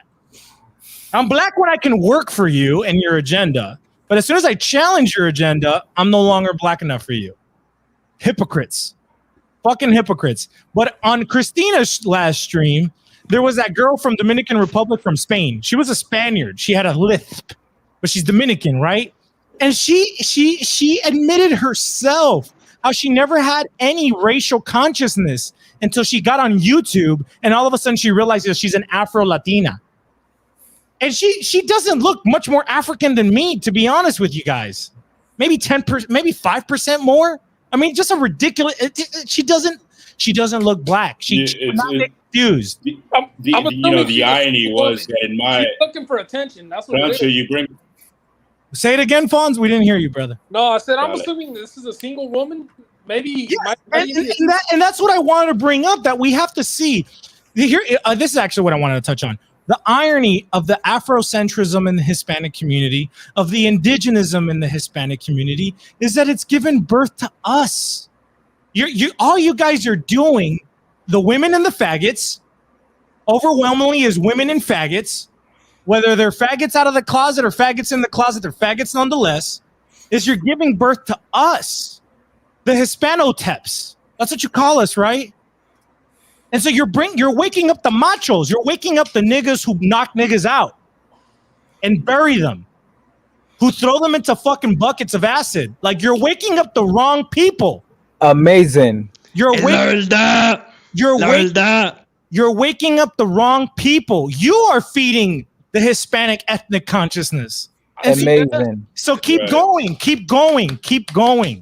Yo, if Fighter, Fighter, déjame decirte, imagínate esto, que I didn't hear Afro Latinx till I got to college, right? Where I was told I'm Afro Latinx. And the irony behind it is that it's such a super term because the international Hispanic students, we just laughed at, they laughed at them. And I was like, they're right. This is, we're teaching our kids and the collegiate level and universities that J-Lo and all these people are Afro Latinx, and it's really that's what woke me up. That was like the if you may, the come to Jesus moment where it's like this term has no meaning at this point. You know what I'm saying? So because it's an ideology. It's an ideology, exactly. It ain't real, dude. Hold on, let me try to share this shit better with you guys. Because I keep hearing this shit, and it's like, dude, I'm not trying to be black. I don't give a fuck if you consider me black or not. It's just funny to me how inconsistent you people are with your bullshit. Okay? Go on Google and look up interracial couples. Hopefully white and black. Like, go through them. Like, spend some time and their kids. Like, these two girls you see next to me, they're sisters. They got the same mother and father. So when my indigenous friend here says, "Come on, Rancho, there's nothing Afro about you." Okay, you swear like I give a fuck. I like having nice hair. Okay, sorry. Okay, so does this white looking girl have less African ancestors than this one? Is that what you're saying to me? Do you want to see some of my brothers and sisters? I mean, right. you clearly don't know what mixed race people look like, what mixed race families look like. This is the stupidity of the Anglo culture trying to racialize Hispanics, because if you go to any of our parties, you're going to see all the fucking colors you need to see. We're mixed. No, but hey, Rancho, if I may, this is where we emphasize and speak on mestizaje. Mestizaje. Exactly. This is where we they, emphasize our ethnic identity over a racial one, because a racial one simply doesn't work in our world. We never segregated. We always fucked each other. Amazing. To add to that, what was I going to say? Oh, yeah. So, I mean, obviously everyone knows, right? This is a bit of a no shit comment, but this is very specifically an American thing, because I remember living in the Middle East, and the Middle East is very diverse in its own type of way. And obviously there were people of different races, people of different genetic backgrounds, but I never saw these people as a different race. I always saw them as a different ethnic group, like a different culture. So the Indians to me weren't Dravidian. I didn't know about the fucking term Dravidian until I saw it on fucking 4chan, right? To me, they were all Indians. You know, oh no, I'm not Indian. Man said I'm from Sri Lanka, man. What the hell? Now shut the fuck up, nigga. You Indian, okay? Right? You're shit. Mexican. Exactly. And they did the same shit to me. Like, oh, fucking Mexican and shit. I'm like, fine. I don't give a fuck. I'm Mexican, whatever. Fuck you. Yeah, that's right. All right. And everyone thinks I'm Chinese. Shit. All right. Same thing with the Arabs, right? And there was and same thing with both Afro-Caribbeans and Africans, because my school had both, right? I never saw these as, oh, they're just black people, right? No, I saw them as, okay, there's the Caribbeans, right? And then there's Africans, right? And then within the Africans, there's the Somalis and the Sudanese, obviously, because there's, it's close to the Middle East where I was. But then you also had the Kenyans, you had the South Africans, and then the North Africans, right? So everywhere else around the world, even in Europe, right? Everyone knows that ethnicity matters more than race. Yes, it's only the stupid fucking Anglo world, whether it's Afro-Saxon or Anglo-Saxon, who doesn't fucking get this. And I mean, it's very specifically American, and obviously they're trying to export this all over the world and that type of shit. Because if you go to Australia, if you talk to like the old school Australians and shit like that about, non-Anglo-Saxon Australians, they're like, okay, yeah, I guess they're fellow Australians, but they're not, they're not true blue Aussies like us, because there's been Italian and Greek immigration to Australia, and obviously right now they're trying to be they're kind of chill with it because it upsets the other non-white immigration, especially the Chinese. But if you talk to like an old school white Anglo-Australian, he would say, the Mediterraneans, the Greeks, I mean, they can never fully be Australian because they don't come from that founding stock. Yeah, exactly. And there's nothing wrong with that. But let's stop fooling ourselves. Exactly. And there's nothing wrong with that. But that's the thing with these motherfuckers, is that you can't even point it out, because to them. Look at this picture real quick. See a black woman and a white man, seemingly, but the white man probably got some black in him, and this black woman probably got some white in her. Look at this. You guys got to mute. Whoever's giving me feedback, is you, fighter. Okay, look at this blonde child. So these colorists, it's funny. Let's use their words against them. These colorists, if this white child started criticizing the deficiencies in African-American culture in pertaining to how they affect other people, like everybody's got deficiencies, right? We got problems, but our problems don't beat up black street laborers, right?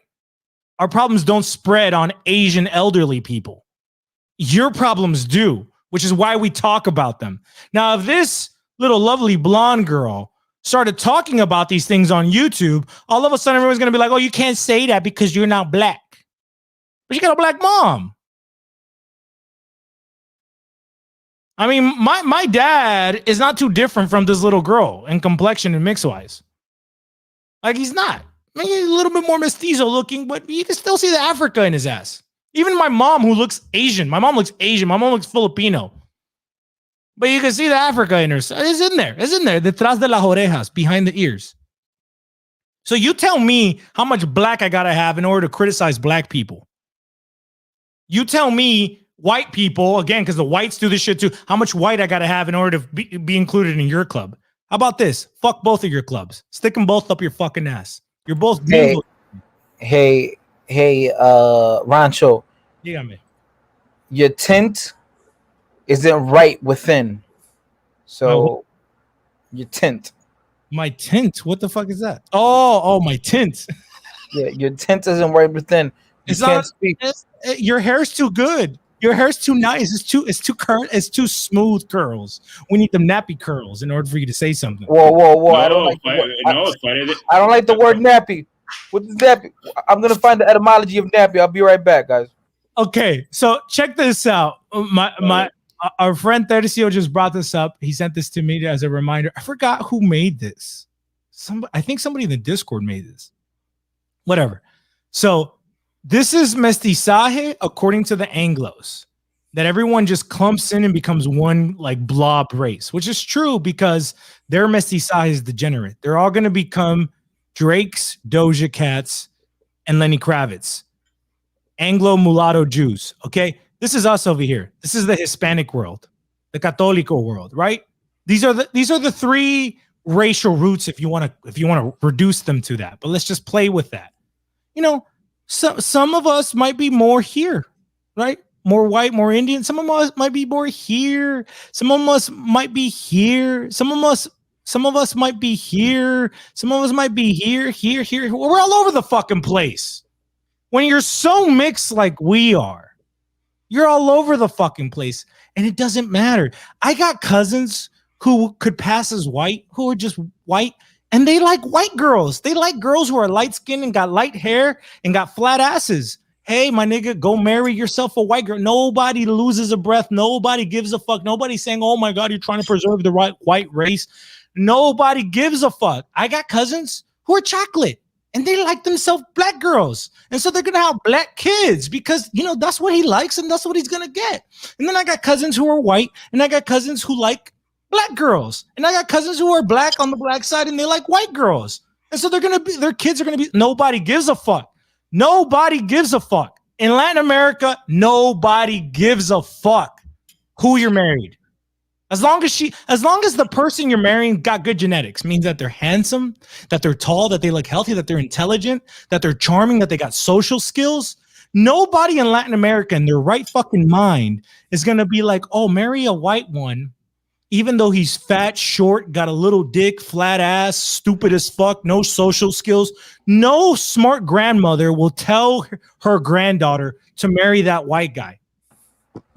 She'd rather get tall, handsome brown guy who's a fucking engineer, who's got good personality, who can fucking dance. Why? Because that means that her grandsons will have even better genetics. Welcome to Latin America. And you know what? Yeah, that's the thing they don't understand.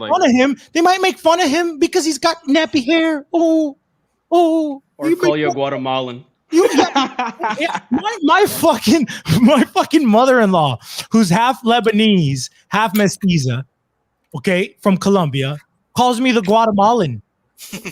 Okay, she calls me a Guatemalan, like I look like Rigoberta Menchú or some shit. Well, I don't give a fuck. It's funny. Laugh. Welcome to Latin America. Welcome. And you know, the interesting thing is with that graphic that you showed is that it was a Catholic priest that figured out the secrets of genetics and inheritance, and he was just doing it for fun. Yeah, dude. The people always come back, and I might have to reach out. Henry, remind me. We have to reach out to Pilar. Se me olvida la señora. She's a professor from Mexico City, whose specialty is just studying New Spain during the colonial area, especially the documentary evidence, because the Catholics and the Spaniards were really good at keeping documents about everything. The caste system is bullshit. The lie that they told you about the caste system is complete bullshit. Caste never mattered. The real thing that mattered on your paperwork, which, by the way, the priests are the ones who kept those, was your calidad, your quality. Meaning, if you were a good engineer, if you were a good carpenter, that mattered more than whatever fucking race you started. And you could have started with one casta and you would have died a Spaniard. This is complete Black Legend bullshit. Yeah, I wanted to add to that exactly. So if I'm not mistaken, a lot of that was formalized in the Constitution of Cádiz. I think Carlos would be able to speak more on that topic. And it basically, if you basically showed your stripes and all that, you were considered a full-blooded Spaniard, regardless if you were indigenous or not, which is very different from what the Anglos did, which is basically declare them as either savages or like their own different nation. That's why you have the whole Indian nations and you have Indian identity cards and all that. Right, because the Anglos they didn't want to mix with these people. They don't want to interact with these people. They're their own thing, right? It's almost like a second-class citizen type of thing. Whereas the Spanish way of doing it was, do you live up to the task? Do you know? Yeah. Do you have the virtue? Are you noble in character? Like these people don't get it. And the whole thing about the casta paintings, like you guys have to know that the casta paintings, all the paintings you can find about castas, they were novelty items that tourists from Europe would buy. These weren't official things that the priest of your parish, who's the one who did your paperwork, would look at and say, "Oh, what color is this little nigger? Oh, he's a salta para atrás. Oh, he's a mula. Oh, no, he's a castizo." No, dude, those are paintings that were novelty items to show the Europeans, the old world, what the new world was like. And these exotic looking people with these nice clothes and these crazy mixes of people, they were showing them what the new world was like, what new Spain was like, not old Spain, new Spain. I mean, I think I'm exotic looking. Look at me in this picture. You are. We all are. Which is why when we go to the parties, we get the most attention from the females. I don't get any attention, but then that's just because I'm awkward. Well, keep hanging out. That's why you got to reconnect to your Spanish roots, bro. Spanish roots. That's why we're here, homie, to get you a mamacita. Well, obviously, a pious and kind-hearted and, ¿De dónde eres, Cefas Petros? ¿De dónde eres, Cefas Petros? ¿De dónde eres? Oh, San Diego. San Diego. Oh. Tu padre. Dile dónde es tu gente. De las Filipinas. ¿Eres filipino? Sí. Oye, eso. Pero yo no entiendo, pero en San Diego hay muchas mujeres. Hay negras, hay mexicanas, hay blancas, pero encuéntrate una mujer ahí. ¿Cuál es el problema, loco? That's just because I'm a nerd. That's it. Mierda. Oye, pero en San Diego siempre yo tenía en Comic-Con every year y ahí hay muchas mujeres. Oh, you got but he's not a degenerate. You see, if he was a degenerate, but he's a nerd for Christ. He's a I stopped going in 2008 because too many normies were going and it was impossible to get a ticket. It's like Cefas is mestizaje on a whole new level. Like, but be a rebel, loco. Be a rebel. Sneak in, bro. Sneak in. It's like Cefas got that Asian nerd attitude to it, but he's also got the Hispanic to it. So now we got to add more Hispanic to the mix. No, I mean, that part didn't really come out until I started training kickboxing. Okay. Because one of the things you in the face, spider dot, nigga. One of the things that I really had to break out of was I was too timid. I'd freak out too much during sparring, but then when I actually used my weapons, they said, "Damn, bro, you hit hard."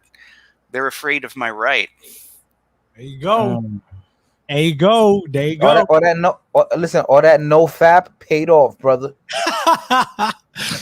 I just pull out that Glock 43 and let niggas know what's up. Mierda, coño, but you're such a cheater. Blah blah blah blah blah blah. Damn, man. It's such an LA Mexican thing to do, bro. Just like start banging. He just cheated. He cheated. No, I ain't got time, bro. You gotta. It's Mexican judo. if you want to fight me, let's get into the ring. Like, let's do it for sport. You know, like that's cool. I don't mind getting my ass beat because that's how you learn how to fight better.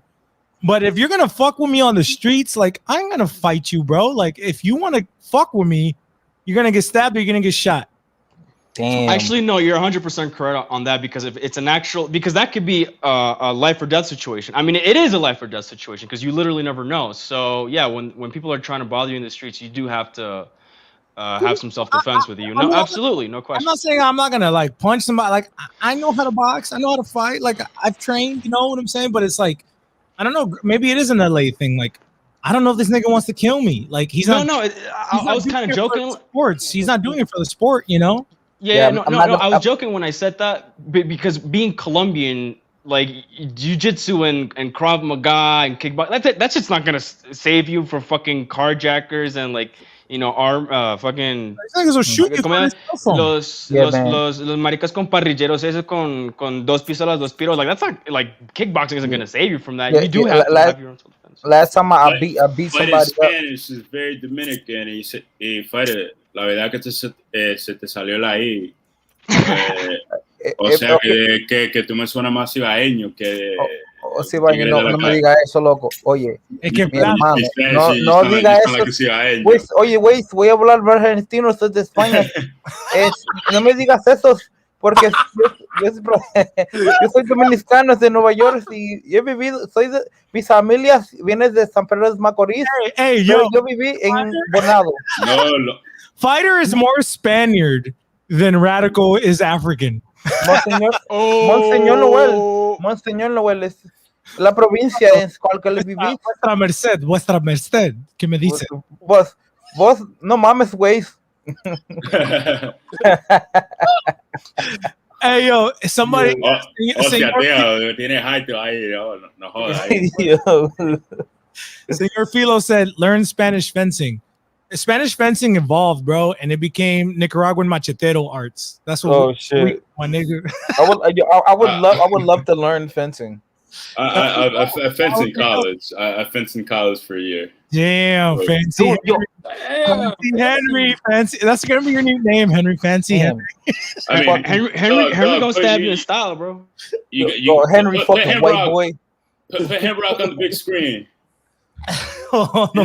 Henry is a college-educated Hispano man. Look at that hoodie. Hold on, guys. Look at this hoodie. Dartmouth. Nerd.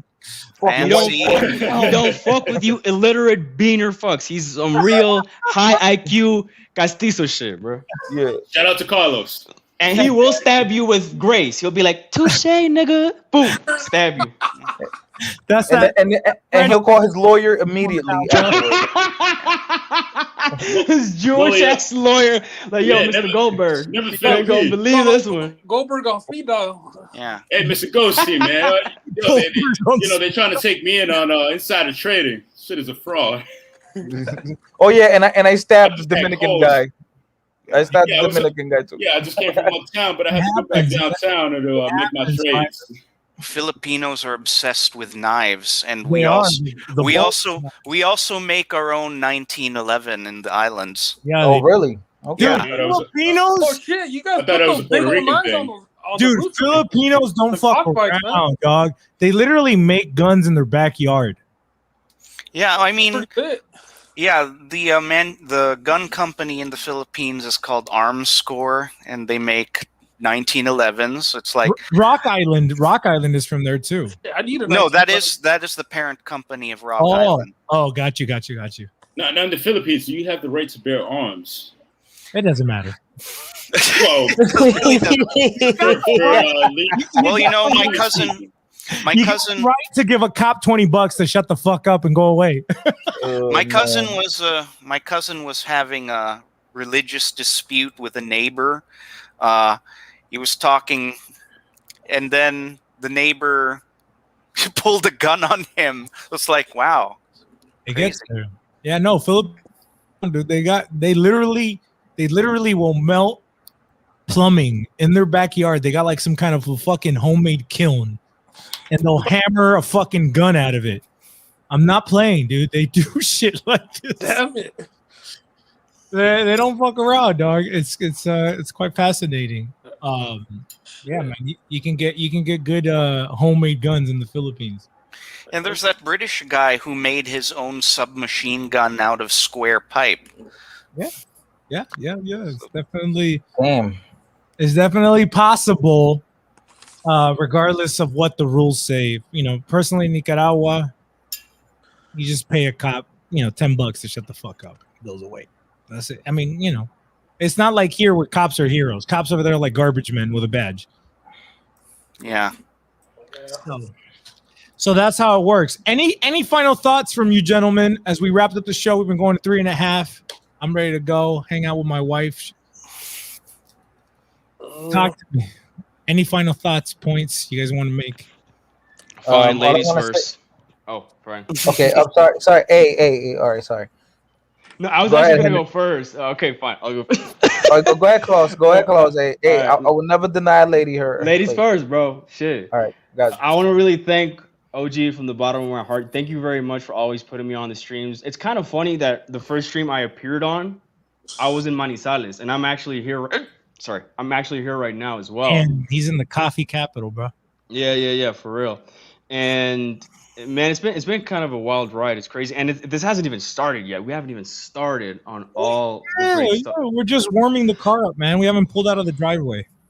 And I want to tell everyone, just stay the course, right? Improve yourself, get closer to God, confess your sins, marry, have children, and most things will take care of themselves. Okay, that's the plan. Okay, just be a good Catholic man, right? And I want to thank everyone for listening. Stay tuned into El Momento Hispano. OG may be out of the speaking game, but he's certainly not out of the game in general. Okay, we'll have some great episodes. You will be, man, we got some really good. You will be so full of knowledge and logos and all wonderful things to shield you from this very dark world that we live in right now. And just pray to God tonight and be thankful for what you have, because I've seen a lot of shit go down over here, but people are still thankful to God. They're like, you know what, gracias a Dios que todavía tengo para el pan de cada día. So todavía tenemos para los plátanos para hacer patacón. Sí. Y un buena ¿qué? Ande a paisa. Entonces Dios los bendiga y se cuidan.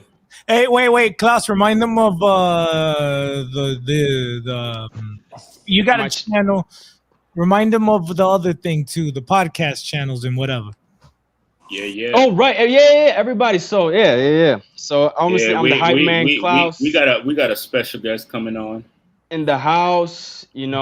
OGs. Subscribe to the podcast. Apple Podcasts, Google Podcasts, Spotify, Pandora. We're on your goddamn, NSA, CIA spying devices. Call those motherfuckers Alexa. We're literally everywhere that has a podcast platform that Momento Hispano is on right now. So don't give me that excuse of, I'm at the substation and I can't watch videos because I'm too broke and I don't have YouTube Plus. Yes, you can listen to all the content, bro. Just subscribe to the podcast. Plus, tell them to buy Bitcoin. And buy Bitcoin, and you know what? I'm gonna shut my shit right now, nigga. Go subscribe to my channel. We'll be making great content. Henry and I will help you not be destroyed by the current financial system. We'll help you keep your finances at bay from these sharks, and we'll do a lot of knowledge and all that good stuff. So thank you very Klaus, much. I want a shitcoin episode. When are you guys gonna do that? Fuck it, we'll do it next week. You didn't lose your Tolman. Talking about finance, did you? Sorry? Oh? No, I said you didn't lose your Tolman talking about finance now. You sound like a member of the tribe. Oh, really? Yeah, if you guys are interested in like investing moves and stuff like that, Henry and Klaus got a very interesting perspective. If you go on Klaus's channel, you can peep game around that stuff. Henry, you're next. Go ahead, give me your final thoughts.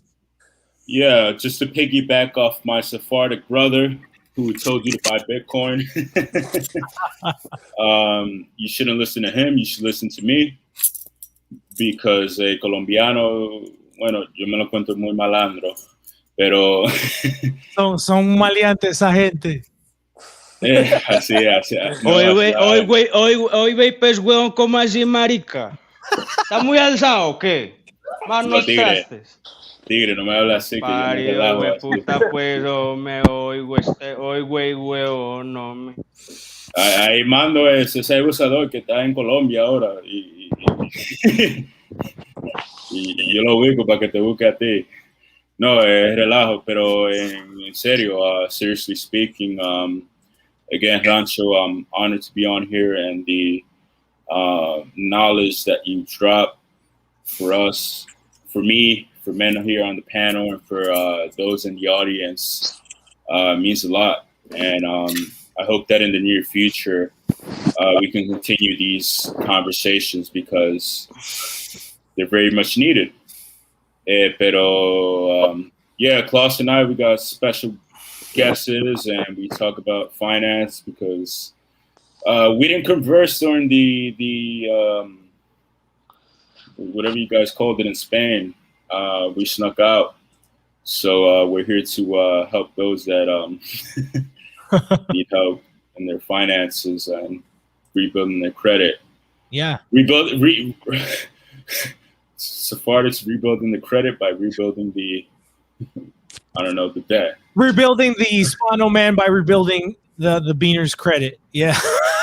Yeah, a lot of you Beaners, man, got bad credit, can't buy a house. This is why you can't leave home. Bad credit? Baby mama, call Henry now. Baby mama take out your credit when you're 6 years old. And my credit boosted up because like it took so long for me to pay it back that it just got off my credit, and all of a sudden I'm in the 700s, my nigga. What's up? I'm white according to my credit now. I nigga just playing the game up, bro. God damn. But hit us up for consulting. Now, Klaus, the Sephardic has hefty fees, but as a Dominican, I'll give you a good fee because I do have Haitian ancestry and I can't really.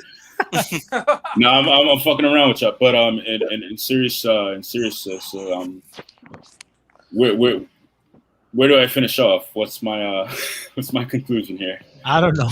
So call Klaus Henry and Associates for a free quote on your possible portfolio management. También hablamos español para la área de Miami.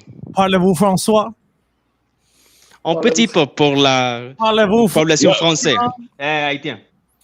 Yeah, 1-800 Klaus Von Rec channel. But yeah, I don't really have anything to say besides I'll Gucci, man. Yeah. be on here, and I'm gonna pass it on. Fighter, I'm gonna leave it up to you as a Dominican. Don't make me look bad and don't disavow me. A Dominican Haitian too, bro. Yeah. Yes, my white prince. Okay. Now, Gallo Kentucky. This is the Dominican JLP.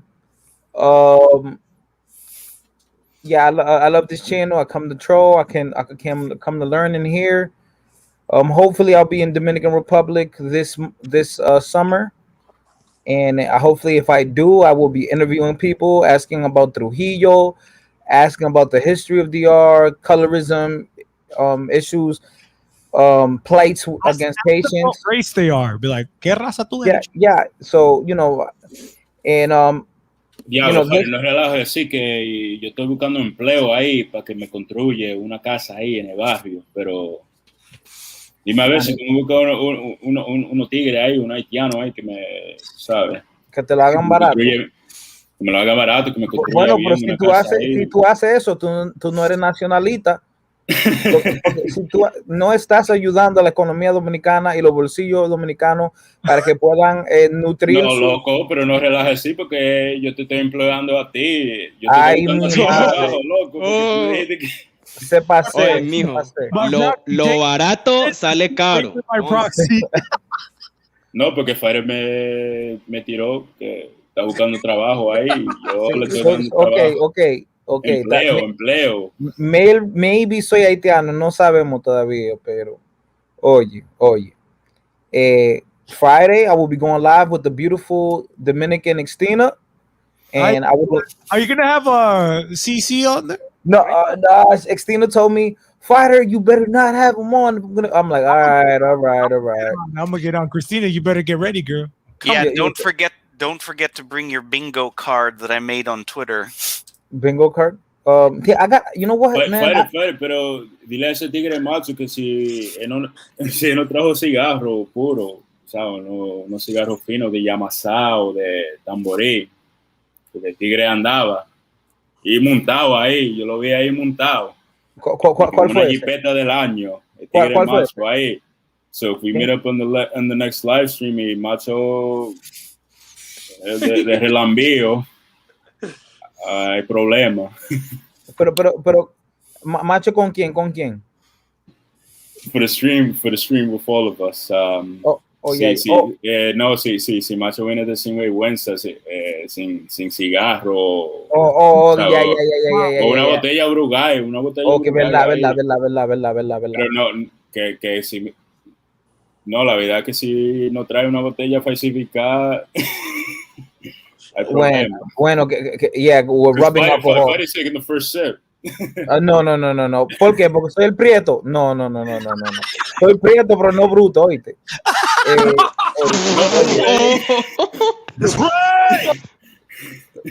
Amazing. All right.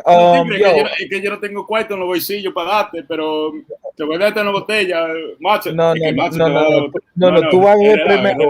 Bromando ahí. I don't know Henry like that, man. I don't know what he's gonna try to do to me, man. So I don't know. All right, so listen. Friday, man, I'm going live with Xtina. It's gonna be a good topic. It's gonna be on being a Dominican YouTuber, how we're on the forefront of these tough spot. That's a tough spot, man. Yeah, how we're these Dominican YouTubers and we're in the forefront of these racial these white supremacists, black supremacists, Afrocentrics, Hispano taps, black taps, emo taps, gay taps, all these taps, ho taps, snow taps. Yeah, you guys just mentioned all the taps that Truth Teacher is. Right, all in one. Now, Chilean taps because he's Chilean. Macho, if you can do the honors, he's Chilean. I hope everybody from South America understands. He's from Chile. So Macho, sorry, Rancho. I'm gonna put the link to my YouTube in your private chat. If you can, I'll put it on the show description as well. Don't worry about it. Yeah, because that way you guys go. The Log on Friday is gonna be a nice one. You have any questions for Christina or I? And it's looking like I'm going to DR next month. That's the plan because my sister's getting married. So, yeah, I'm gonna try to scramble to DR next month. So nice. Yeah. So thank you guys. Thanks for being the great bastards you are, and I'm gonna keep trolling, man. Keep trolling until I die. Dale. All right. Have a great night, guys. Dale, cuídate. Dios lo bendiga, se cuida. Fonz or Cephas, you guys are next.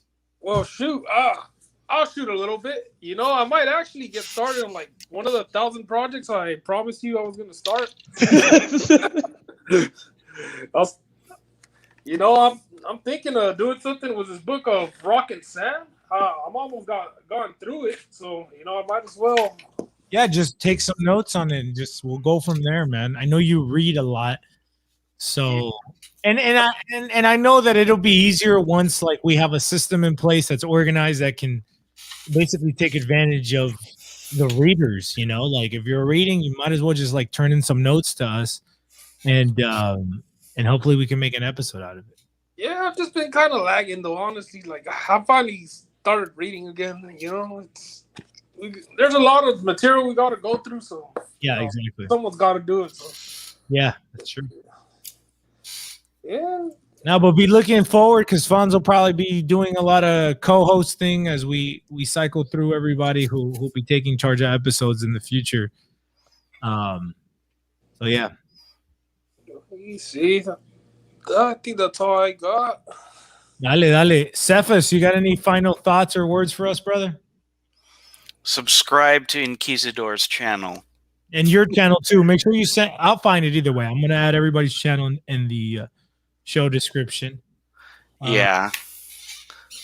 What the hell is madness, man? You're from the Philippines. You're from the other side of the world. Well, I was born in Canada.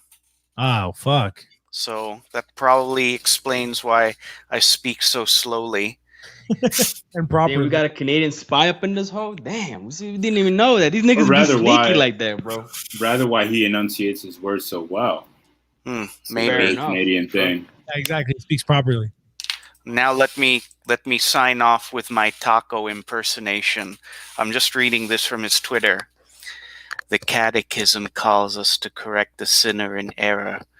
This is what most compassionate care for their souls. God does not want us to accept living in sin because it's who we are.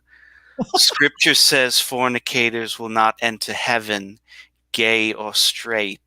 Obvious heresy is obvious. Damn, bro. There was a DJ. I don't know if everybody's from LA, and maybe you guys had him in other places, but we used to have 92.3 The Beat in LA, and it was Theo. And Theo was Filipino, but he was like, "Hey, the smooth jam's coming down. And today we're gonna play a little bit of R. Kelly." And that's who Taco reminds me of. He kind of has like that smooth John B voice. And now that I heard you imitate him, I know I'm not crazy. Yeah, it's the weirdest thing, isn't it? Well, anyway, I'm still stuck in that voice. It's so it's almost like a sexy Christopher Walken.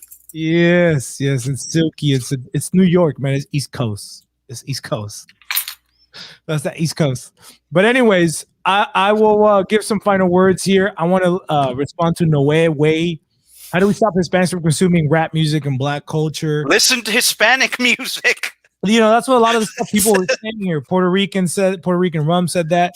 You know, I've made an episode. If you guys want to look it up, if you haven't seen it, it has like this gay wannabe Aztec Mexican kid with a BLM thing on it.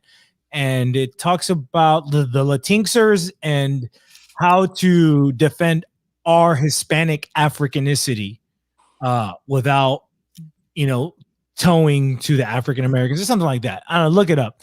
I'll try to put it in the show description, I guess.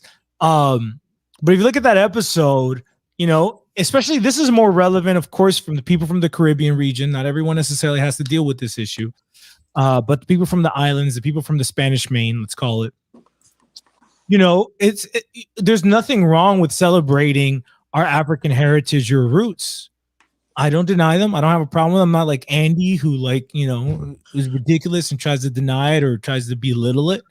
You know, but there is a hierarchy, okay? Spanish descent. Spanish descent. Spanish descent. I'm too good at that. But celebrate our Africanicity. You know, if you go to that episode, you'll see videos of real African music that'll actually make Africans dance. It's not Anglo music with a black twang to it. It's actually Hispanic music with that African raw flavor. And it's even sung by white people. It doesn't even matter who's playing the instruments or singing it because it's got the soul, it's got the spirit, it's got the metaphysical Africa in it, right? Not the physical reductionist Africa, which is that's why they're black. That's why they're not African. They're black. They lost Africa, so they're just reduced to dark skin. In the Caribbean, in the Spanish Caribbean, we have not lost Africa. You can have a white, green-eyed Cuban Puerto Rican girl who's got more Africa in her than the darkest girl from Mississippi. I'm sorry, but it's true, and it's very possible, and I can prove it. So that's what I would do. You know, share that music with them. Share with them the cultural context in which this music was possible, because this music didn't come out of other countries or other cultures. It came from ours for a reason. It's that Catholicism that allows. It's that universalism that allows your culture to thrive and be expressed in a Baroque way. Share with them what Baroque means. A lot of the guys here were talking about homeschooling. All this stuff is really good, and we can probably devote a whole episode to this. But I want to add something. Don't feel pressured either. Don't let these niggas bully you. Don't let any fucking of these niggas come and tell you can't say the word nigga. You've been calling me a nigga my whole life, nigga. I thought I was your nigga. Now all of a sudden I can't say nigga. Don't let them punk you. Don't let these people punk you. These people are used to showing their ass and no one calling them out, no one correcting them, no one checking them. I'm sorry, but I'm a Nicaraguan, right? I'm a Hispanic. I'm not a punk. You're not gonna come here and tell me what words I can or can't say, what music I can or can't bump. If I want to fucking bump some Future, if I want to bump some Biggie, if I want to bump some Tupac, ain't no nigga gonna tell me shit about it. And if he does, that's the day he goes home in a box. You feel me? Hey, big you know why they tap into that blackness you got, even if it's 5%, and show these niggas that blackness is still alive too, nigga. Don't let them punk you. Big Hancho talking. Big Henry, 30% African, and 30% African, 0% black. You have to sabe, listen to Dembo and listen to what you got to listen to. and the thing is, if you raise your kids right, like, look, man, I used to listen to a lot of nigga shit. Like, I'm from Inglewood. I'm from the hood. Like, this is the culture. But then, when God gave me some mercy and started to clean my heart and show me the true nastiness of myself and put it in my heart that I wanted to change.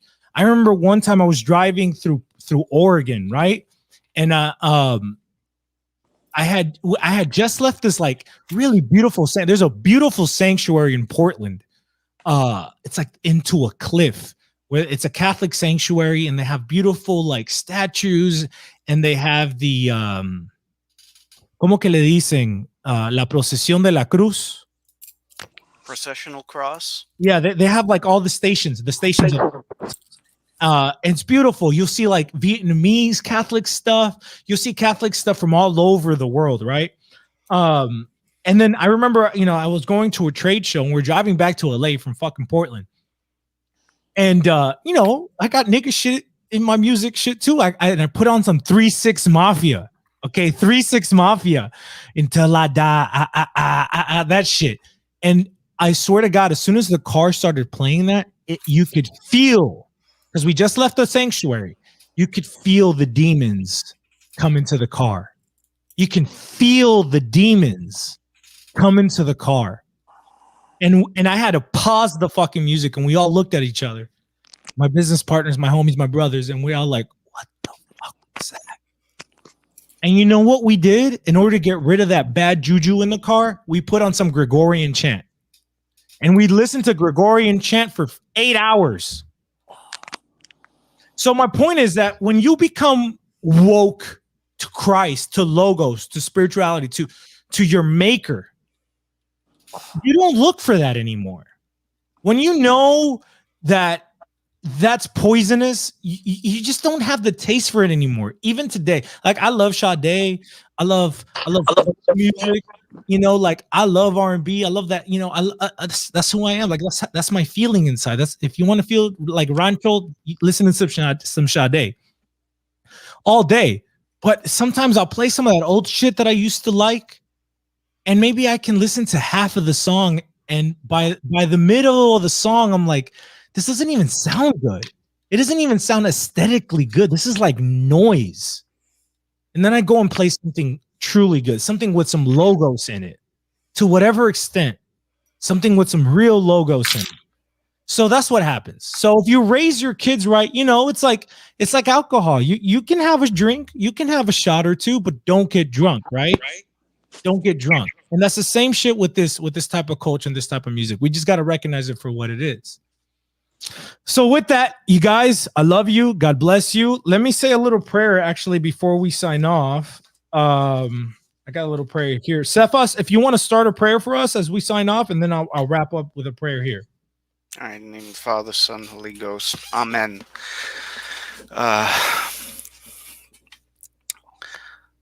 Sorry, I was gonna. Okay, Hail Mary, full of grace, the Lord is with thee. Blessed art thou among women, and blessed is the fruit of thy womb, Jesus. Holy Mary, Mother of God, pray for us sinners, now and at the hour of our death. Amen. Amen. Amen. I'll say this. We thank thee, O Creator, that thou hast vouchsafed us thy grace to attend instruction. Bless our leaders, parents, and instructors who are leading us to an awareness of good, and grant us power and strength to continue this study. And with that, we'll sign off. Que Dios lo bendiga. Los quiero mucho. Ciao. Ciao. Amen. Ciao.